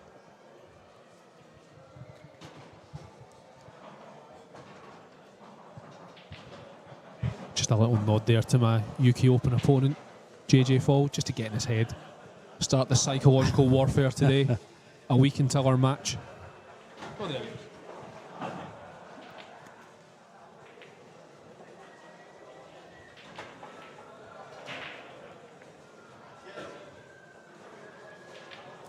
It's amazing how quickly someone like Jason can just fire into a lead. Just gets down and makes balls, doesn't think about it, doesn't care. Effortless. Yeah, and he's going to take a 5-2 lead. He's halfway there. And there we go, 5-2 it is indeed over Fraser Patrick. Max Lechner 2-2 with Masato Yoshioka. Mickey Krause is taking a 2-0 lead over George Antonakis. David Alcade now running away with things, 5-3 on Tuli Han. Matthew Wrigley 5-4 up on Carlo Biado. Come on, Matthew. Victor Zelensky 5-1 on Nguyen Belatre, and Yuki Oi is 2-1 up on Daniel Gutenberger. We should mention for people who are not familiar with the club that we do sell McGoldricks do sell Jacoby cues. We're watching Elliot selling a cue in the background here just beside the comms box. So yeah, you can literally rock up to the club and buy a top level 9-ball cue. I think he can also let you test them now. I don't think you can test them this weekend given that all the tables are in use, but normally you can come to the club, test, hit a few. I have a Jacoby cue. I play with Predator personally, but I do have a Jacoby cue as well. They are the best of gear. The jump cue is outstanding, Dave. The jump cue, the extreme jumper is what I possess, and it is unbelievable. You're not going to find these cues in your local sports shop, folks. No. These are the best of quality. Absolutely. Yeah, you get what you pay for. They're absolutely quality handmade cues. And am I right in saying that McGoldricks are looking to open a shop actually downstairs? Yes, I believe it's Elite Billiard Supplies. I've seen some adverts for EBS, yeah. I'm not sure if it's open. I'm sure it's one of the sponsors on the top right hand side of your screen. You'll see it pop up soon. Okay, Jason breaking off 5-2 up. Fraser's not done much wrong, just a couple of slack kicks out of safeties. EBS there on the top right of your screen. Look at I mean, that's the difference. Look at this. Look at the break. Yeah, he's got. I mean, Fraser's just parked in the seat. He can't do anything about it. Jason has got this break nailed. Now, of course, he's going to play on these brand new slick cloths all the time, so he'll be much more used to the break. Definitely.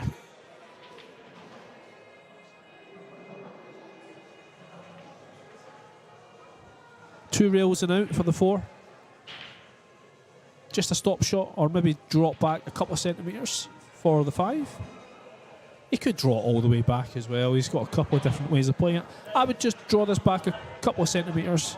Yeah, there's a couple of options here. Yeah, he's just pushed it forward. Yeah, that's good. That works. Works just as well.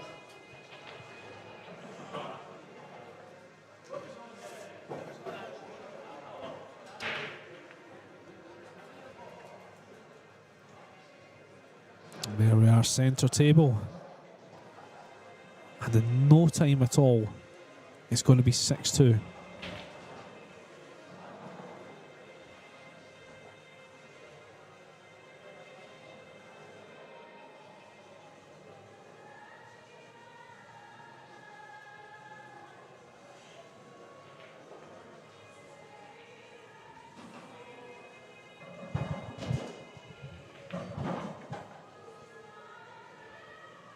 And this is, I mean, look at his position's very slack here.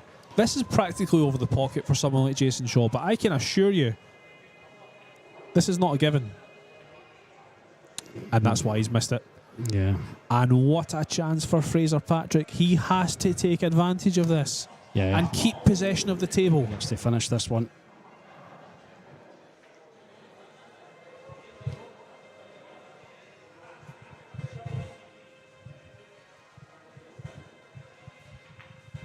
Oh, wow. I'm surprised he's missed that. I haven't seen Fraser miss a ball like that in years. And that's a huge opportunity gone.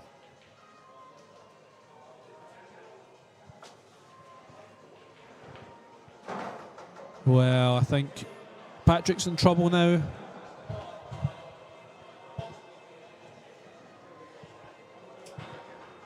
And Jason got away with one there. 6-2. It's still 5-4 to Wrigley against Beado. Zielinski 5-2 up against Belatri. Now Yukioi 3-1 on Dio Gutenberger. And he's another outsider for this tournament. Now Yukioi. He's been on amazing form.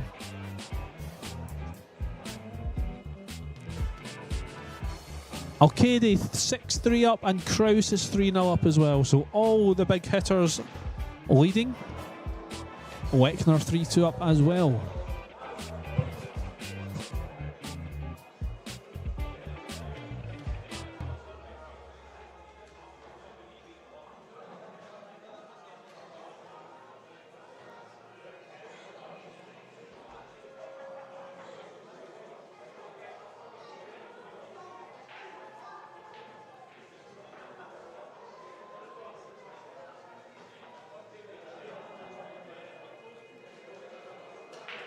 I thought Jason was packing up there. He's digging away for something in his bag.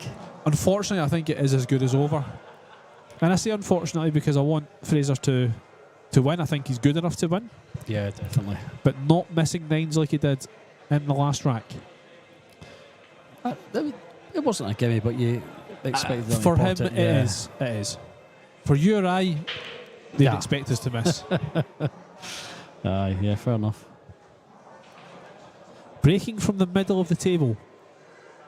So watch this 9 ball. Yeah, he's been breaking from here all the time. I'm going to do that next week. Not that I'm.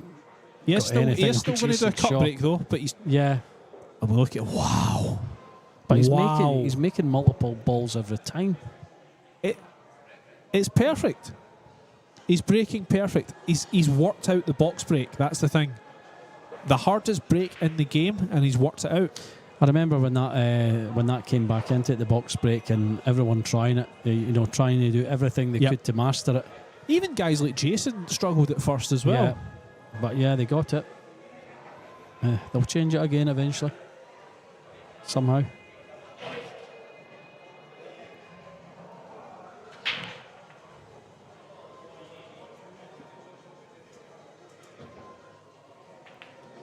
He's making this look so easy, isn't he? He makes me want to play pool. You know what I mean? Just watching him makes me want to actually get my cues out and play. Yeah, no, I know exactly what you mean. He just makes it look so easy. He'd like to be a bit further back in that. This shouldn't be a problem at all. We did say that about the 9. No, he's fine. He's absolutely fine there. Yep. Great shot. And that's 7-2.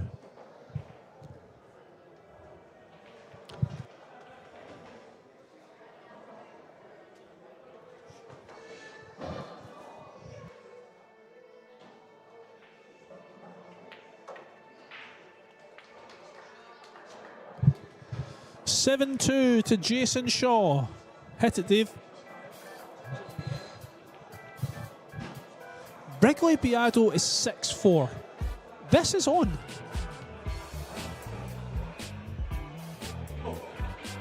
And Wrigley's at the table on the 2. If he can go 7-4 on Beado, I think it might actually be on.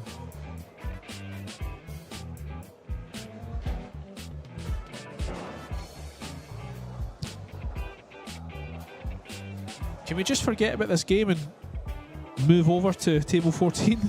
No, we'll stay with this one. Although we are keeping a close eye on Matthew Wrigley v Carlo Biado 6-4, as G's just mentioned. I think with in future, I think we should move to the multi-table setup just so we can keep a wee eye on that match in between racks, because that is going to get really tasty.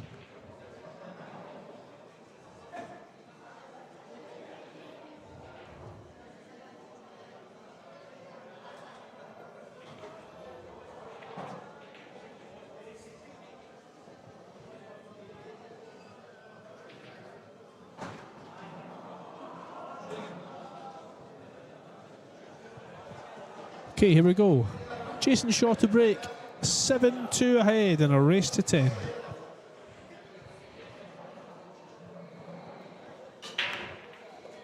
One on the side.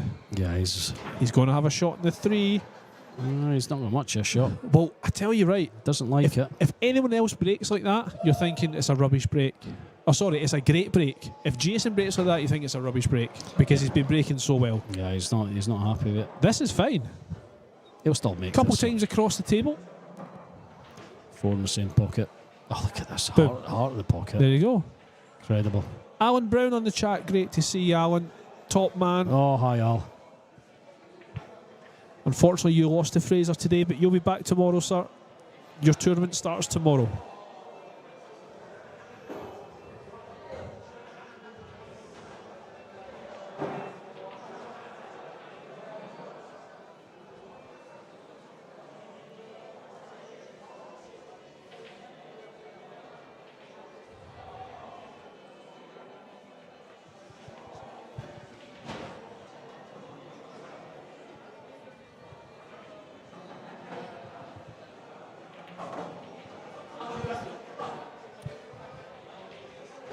It'll be absolutely fine. We'll just draw this back a wee bit. There we are. 8-2 to Jason Shaw.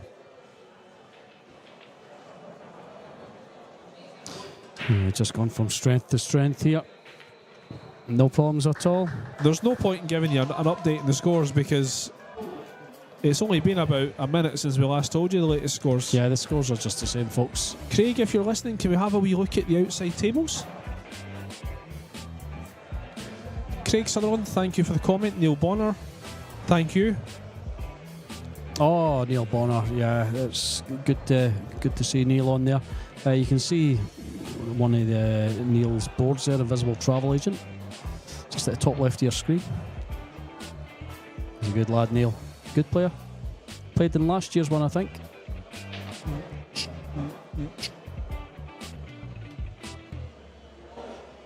Keeping a close eye on the match on 14. Yado against Wrigley. Wrigley's at the table on a 9. Come on, Alan, it wasn't that bad. He's missed it. It was your pal that beat you. Wrigley had a great chance to go 7-4 up on Biado, and he's missed it.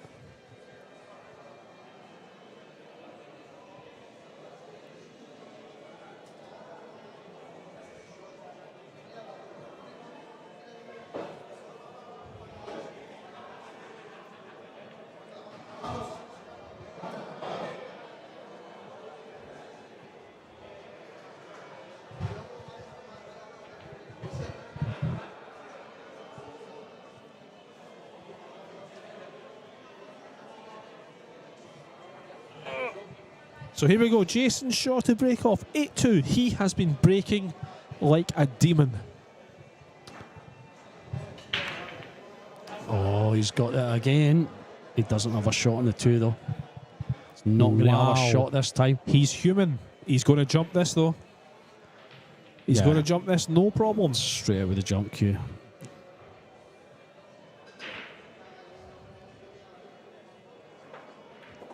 Shape on the 3, certainly not guaranteed, but very much makeable.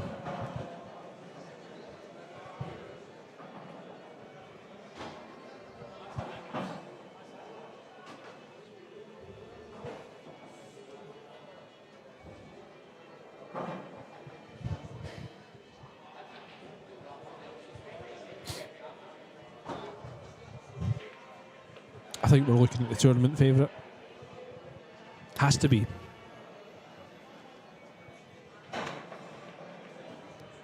Right, here's a chance here for Fraser. Yep, half chance for Fraser. He's just going to put the cue ball behind the 9 here. Bring the 2 back down table. Dave, I'd be inclined to go for the pot here.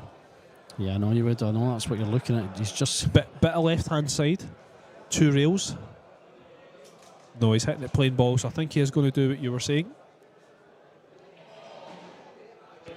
Look at you calling a shot right, Dave. Very, very impressed, sir. I've hardly had one wrong. Thanks very much. Biado's got one back against Wrigley at 6-5.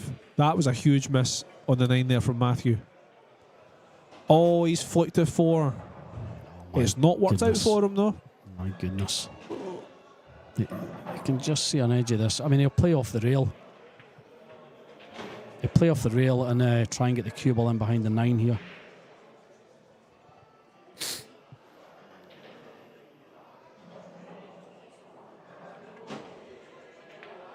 Oh, he's missed it. The slide has caught him out. Yeah. He's missed it. Massive chance for Fraser Patrick. Chance gone a beg in there. He is capable of coming back, but it's a big ask.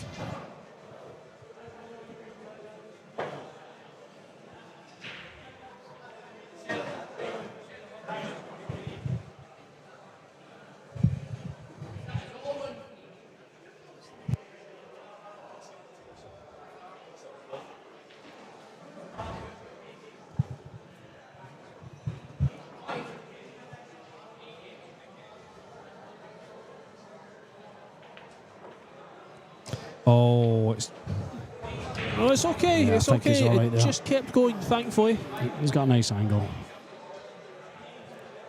Shouldn't be having any problems with this.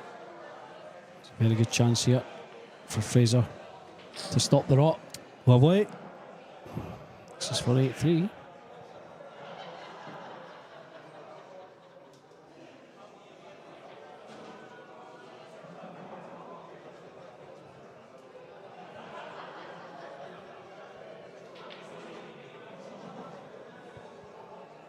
Great shot. A little bit of angle, that's not going to bother him.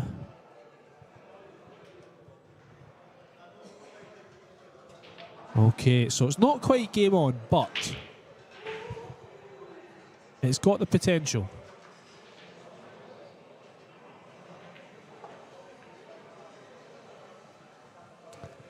And it's 8-3 and a race to 10. Victor Zielinski is running away with it on table 15 against Belhaven. 8-2. Lechner 5-2 on Yoshioka. His Japanese colleague Naoyuki Oi is doing a little bit better. 5-2 up on Gutenberger from Austria. It's a close one on number 13 between Al-Qaedi and To Lee Han of Singapore. And the big match that we're keeping an eye on is Wrigley and Biado. Wrigley, this local player, 6-5 ahead of Biado.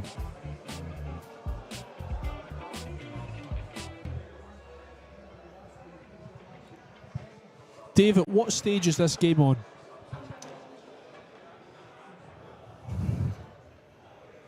I think Fraser's got to take the next 2 to. I was going to say to put a wee bit of doubt in Jason's head. Unfortunately, I don't think he feels doubt. Yeah, I know. Just the way he's been playing. Even if Fraser does get the next couple, I don't really think it's going to phase Jason at all. Any other player, yeah, but yeah, he's got to do what he can. He can't let Jason back at the table. But how's your break? That's the problem. Is your break as good as Jason's? He'd be doing well if it is. He's breaking right from the edge of the break box. He's brought Moved it in a wee half a bit. ball.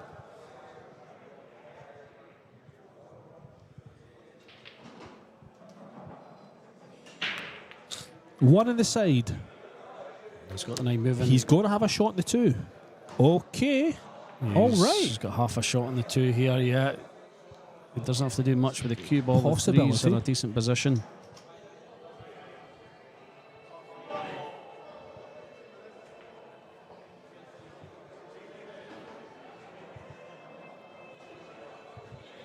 Biado is on the 9, looking at table 14. This is for 6-6. Yep, 6-6 between Wrigley and Biado.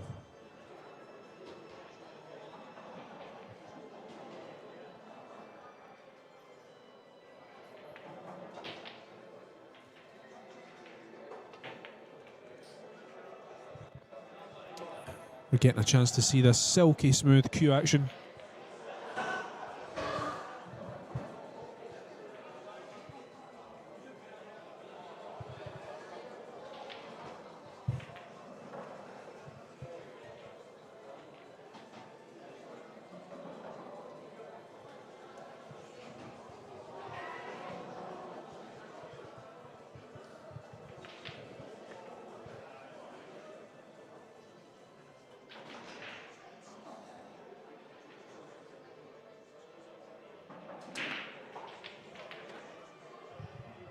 Letting his stroke go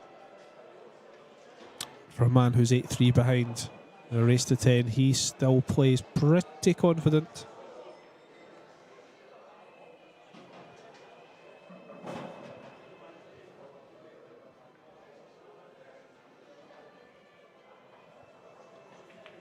And there we have it, 8-4. And we're getting closer to game on.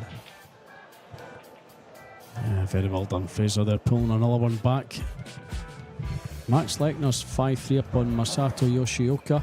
And Mickey Krause now 4-1 up for George Antonakis. David Alcade, after getting off to a little shady start there against Tu Lee Han, is 6-5 up now. David is. Matthew Wrigley, Carlo Biado's, Graham just said 6-6 there. Victor Selensky 8-2 up on Nguyen Belatri. And Naoki Oi 5-2 up on Daniel Gutenberger.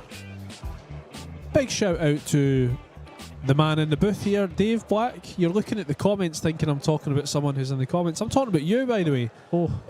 Q-Snap Photography on Facebook. Check him out on YouTube. Dave is taking photos at the event all week. He'll be uploading every day. And he'll also be at the UK Open next week, uploading photos from there. I assume you're doing photos next week as well. Well, I've still got to ask, but yeah, hopefully you will. Hopefully I will be, but You'll be fine. yeah, I know Taka's the man there, and yeah, I can't put mine up until after the event, so yeah, it'd be nice to take photos again. But yeah, give Q-Snap Photography on Facebook, give that a like. Does some interesting things, football as well. Yeah, and gardening. Not gardening. No, it's early morning Fife shots. Look at that. That's lovely. That we're just looking at it now. Interesting comment there, Michael Chandrone. I'm so sorry about your name. I butchered it. Chandrone. Hunter Lombardo put on a 6-pack against Shaw to put him in the losers in the McDermott Open.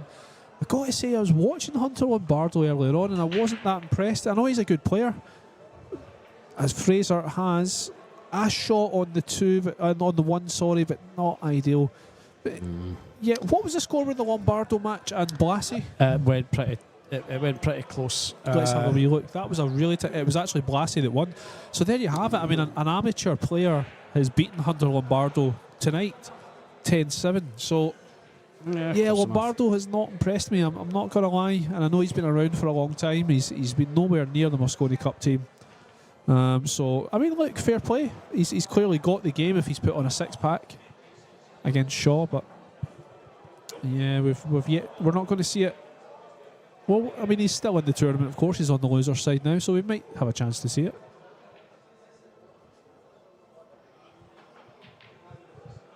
So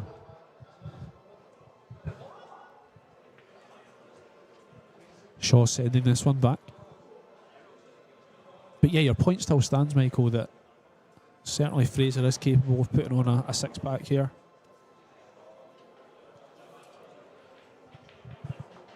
Oh, well done, Davey. You got the name right. I certainly didn't. Good shot here from Fraser. Needs to slow down. And he's left a pot. Cue ball's going to be coming away from the 3. I mean, To be fair, actually, if he avoids the 3-8, he should be all right. But that's the difference at this level against guys like Jason Shaw. Yeah, Carlo Biado's just gone in front for the first time against Wrigley, so a big test of Wrigley's nerve. 7-6.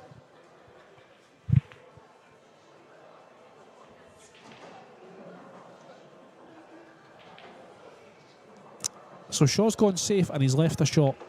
I think Patrick has to fire at this. Zielinski's on the hill, set at 9-2. Oh, the Panthers joined us on comms. Thanks for you to join us, Andy. Andy Morris, top man, and hopefully you'll be here this weekend, Andy. Maybe do some comms as well, sir. Yeah, absolutely. Patrick needs to fire at this. He has. Oh, what a shot. Oh, that's all right. That's all right. Could you say that he's got away with one there? Maybe. But I tell you what, if he runs these 8-5, then it's game on, Dave. I was asking earlier on, at what point is it game on? It was game on at 8-3. No. No, I said 8-5. Yeah, you did say 8-5. You did. And then it would be game on. So, yeah, TP at 8-3. Got two big matches going on right now with local McGoldrick's players against top players, and both making a good account themselves. Wrigley is 6-7 down to Biado, and Fraser, hopefully, Fraser Patrick, is about to go 5-8 down.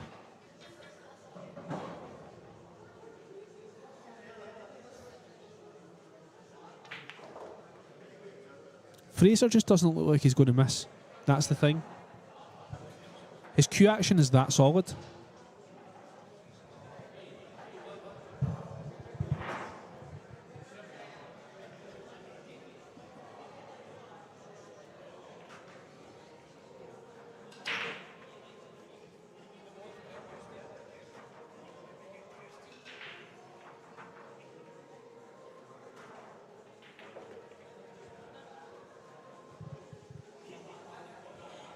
And that smooth cue action is seeing him through nicely, Fraser Patrick, and he's putting on a great comeback here.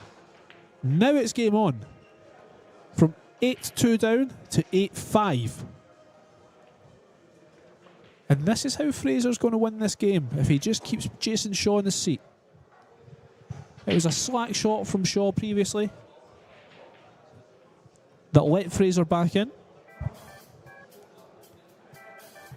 Okay, Alcade 6-6, Toe Lee Han.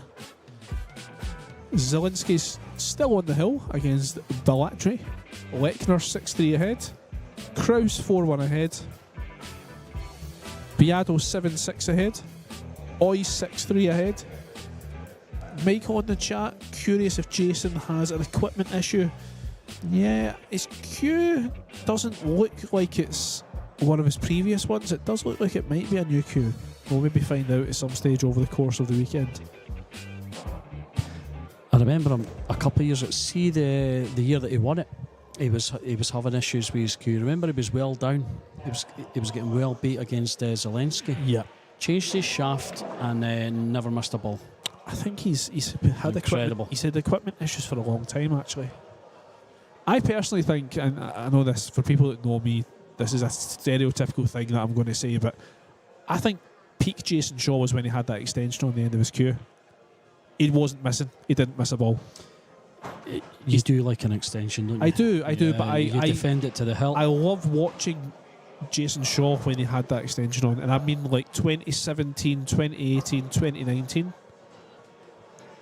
I think it's after COVID he's kind of gone back to just the normal setup. Anyway, Fraser, here we go. Good break here. Let's hope. One in the side. He's made the one. He's made the. He's going to have a shot at the two. He's got a shot at the two. Right. This is looking good. They're all there.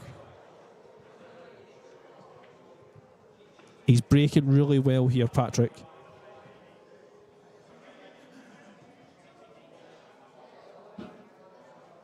And Biado's just gone 8-6 up, so I think Matthew, unfortunately, looks like he's losing it.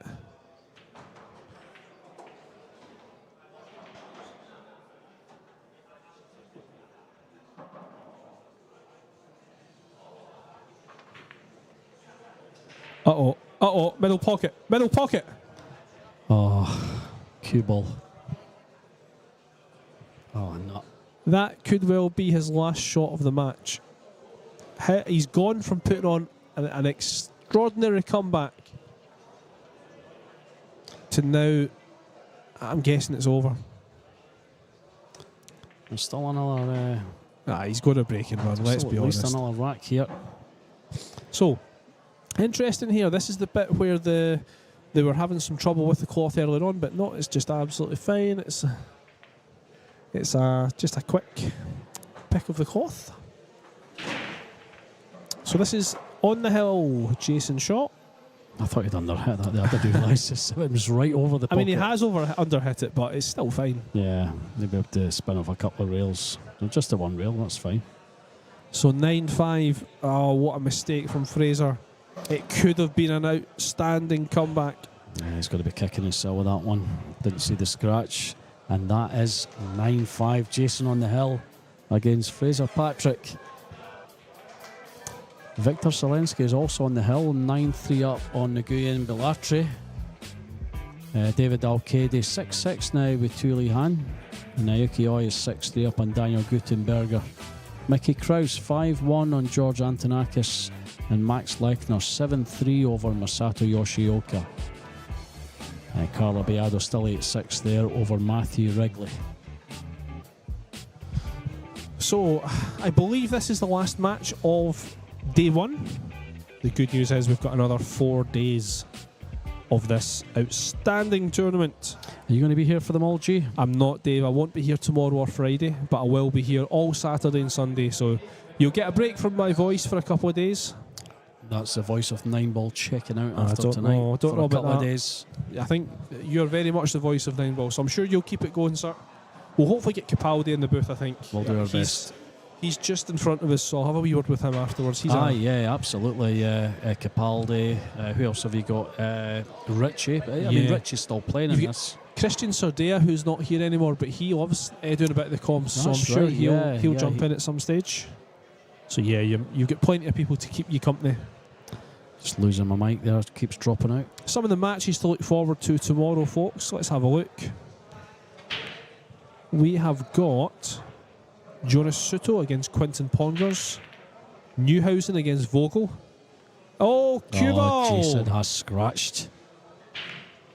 So there you go. It's not over yet. Niels Fine is in tomorrow. Finnegan against Bister Bosch will be an interesting one from a Scottish perspective. John Mora and Mark Owens, that's another one. Sanchez Ruiz enters the tournament tomorrow against Alvin and Gito, who beat Richie McDonald today. Yeah, Keith asking where Van Bonen is. Van Bonen's not playing in this one.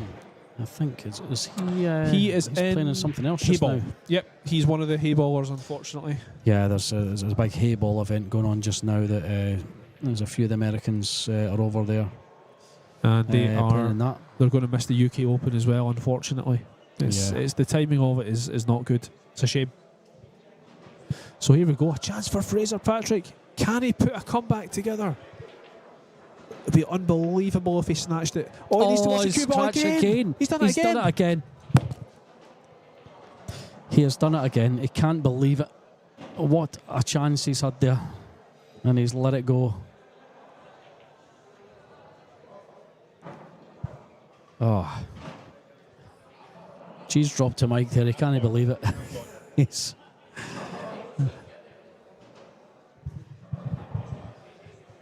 He's got no one else to blame but himself, I'm afraid. Michael, thank you for the comments. That's very kind. Thanks for keeping us company. I think we're moving on to WNT.TV at some stage, Dave. Yeah, I think Friday. I'm not sure. But even if we... Oh, where's a cue ball going? So perhaps Fraser might still have a chance. What's Jason done there? Has he tried to play the 4 in the middle? I mean, he can still play the 4 in the middle, I guess, but it's just not run far enough. Yeah, he's all right. I mentioned WNT TV. even when we are on this channel that you're on right now, Scottish Cuesports live streaming, will still stream a table. It won't be the main table. We'll need to find out when that changeover happens. Yeah, it'll be table 11. If you're looking at the scores on the Q Score app, this is table 21. The stream table tomorrow will be table 11. So you'll have table 11 and 21 on the go. I think table 11's streamed tomorrow. It will be over the course of the week at some point. So 11 and 21 is the tables to look out for. Keep an eye on this man over the course of the weekend. Jason Shaw. The hottest player in the world. Our champion of 2023 is off and running. 10-5 win over Fraser Patrick. Switches hands to play that last shot there. What a win it is there for Jason Shaw. Very well done, Jason. Commiserations to our very own Fraser Patrick there. So, folks, we are done for today. Yeah, thanks for hanging about with us. I don't know, maybe we'll get a multi-angle table shot. There is. There's still all a few 6 matches tables. going on, isn't there? Yeah, all 6 tables are still in operation. So, hopefully Craig's tuned in here and he can hear us begging for the multi-table view.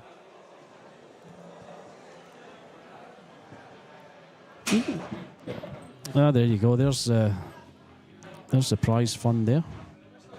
12.5 grand for the winner. 6.5 for runner-up. $3,500 for semi-finals. 2,500 for quarter-finals and 1,400 for last 16. And if you finish 24th, 17th to 24th, you're going to bag yourself $750. That's about £600.